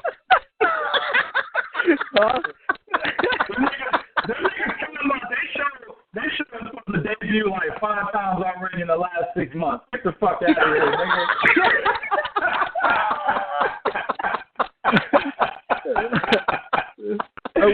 We're gonna get it together, man. We're gonna get it together, man. You know what I mean? Like, I didn't mean to jump in there, but I was gonna say that. Man, fuck that, yo. That's all I got to say, man. That doesn't bother me, you saying. Oh, man. Hey, pass it to TK, man. Where can they catch you at? It's your boy TK, man. You catch me on the prodigy of boxing talk, formerly the gods of boxing talk. This nigga Twine gonna figure that shit out one day. You know man, you already know my short-term memory. You know what I'm saying? Hell yeah, some smoking on them goddamn blunts. Anyway, but also catch me on Facebook, the Movement, of course on here. It's supposed to be every Sunday at 7:30 Central Time, 5:30 Pacific, 8:30 Eastern. But sometimes we postpone it, may do it another day of the week. You can catch me on a lot of different Facebook groups, man. Catch me on each one of these guys' individual channels. I ain't doing shit with that nigga Big Kool, a.k.a. Big Smoke. You know, and then nigga over there eating 2 number 7s, 1 number 9, 6 number 3s and shit right now. You know what I'm saying? But nah. Yeah, some hush with the hush puppies. You know what I'm saying? Oh shit. But nah, we're keeping it real. We're keeping it real over here. So, you want that boxing info, you want that fuckery, come through, and we'll give it to you. All right. And we're gonna pass it to the other half of the Truth and Facts About Boxing, Bernard. Yo, you can find me on here. You can find me on Instagram at DAMUVMENTBP. You can find me on Twitter at the Müvment Boxing, capital D, capital M, capital B. You can also find me on all the Facebook groups, Colossal Boxing Talk, Eastwick, the Müvment Boxing Facebook group, Talking Boxing and Bullshit, SSS Boxing, We Live East Fleet Boxing, Fisticuffs, Ring IQ. If I miss 1 or 2 or 3, that's probably because y'all are casual groups. Other than that, shout out to Adrian for checking the show. Thank you, big sis. Fuck 2K. Malachi. I second that. Yeah. Fuck 2K. Malachi. You was getting drunk. Tell the truth. That's why we didn't do the show. Other than that, then, you can catch me doing skits on Truth and Facts and the formerly show known as the Guys of Boxing Talk. Fuck that Prodigy bullshit. Man, get the fuck out of here. This nigga can't even make it on the goddamn channel. Nigga lying on the debut and shit. And I'm the mini alpha male in this bitch. Now what? I'll run this shit. Anyway, hey, I want to congratulate Malachi, for coming on the show. But also, I really want to give him props for going up against the Dodge. You know what I'm saying? They put you in the lake of fire, dog. It was something they should never did. To be honest with you, I had no idea that we was gonna do a face off like that. You know what I'm saying? So all of that was freestyle straight off the dome. I feel bad for you, dog, because if I was really actually doing my research, you would have got baked even crispier than what you did on the show, fam. So, big up to you. Get out of here. They gave the fix was in. My man exploded again before it ever started. It was over. I swear to God, I put it on my chilling, baby. I had no idea that we was gonna face off. I had no idea because I think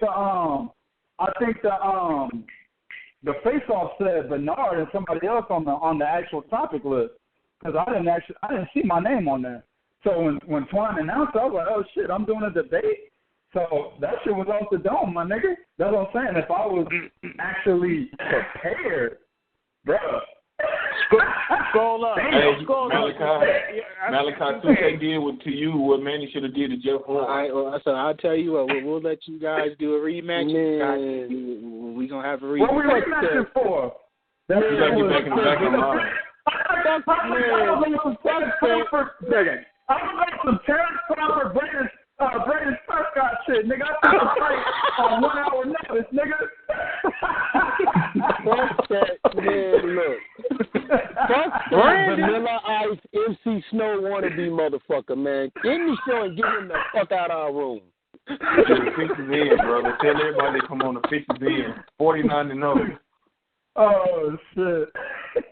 All right, man, and I'm going to close out on Twine the Divine Liberty, also known as the HMIC head moderator in charge, the Black Victor Newman, a.k.a. Dick Diamond. Super black.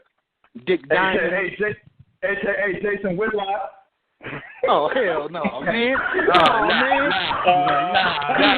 You way out of line. Don't do that, man. You way out of line with that, man. No, you can catch me on hoopdraft.com. Pretty much all the Facebook groups with these guys. The Müvment Boxing main event, Eastwood Boxing. Shout out to Wilson. Man. Shit, what else? We in championship rounds, Die Hard. We live, eat, sleep boxing. Pretty much everything, man. Ring IQ, big up to all of them, man. So, I mean, you can catch me up in there during the week. You can also catch us on Twitter and Instagram. Bernard usually runs the Instagram page and all that, so big up to him. But you can catch me doing some of the Throwback Thursday and Flashback Friday shit, on the social media pages for the Müvment Boxing page. So, yeah, man, until next week, you can catch us, man. And have a safe holiday. You know what I'm saying? Peace. Fuck Adonis Stevens. Fuck Scott. I hope that made it, too. It made it. I didn't block your ass.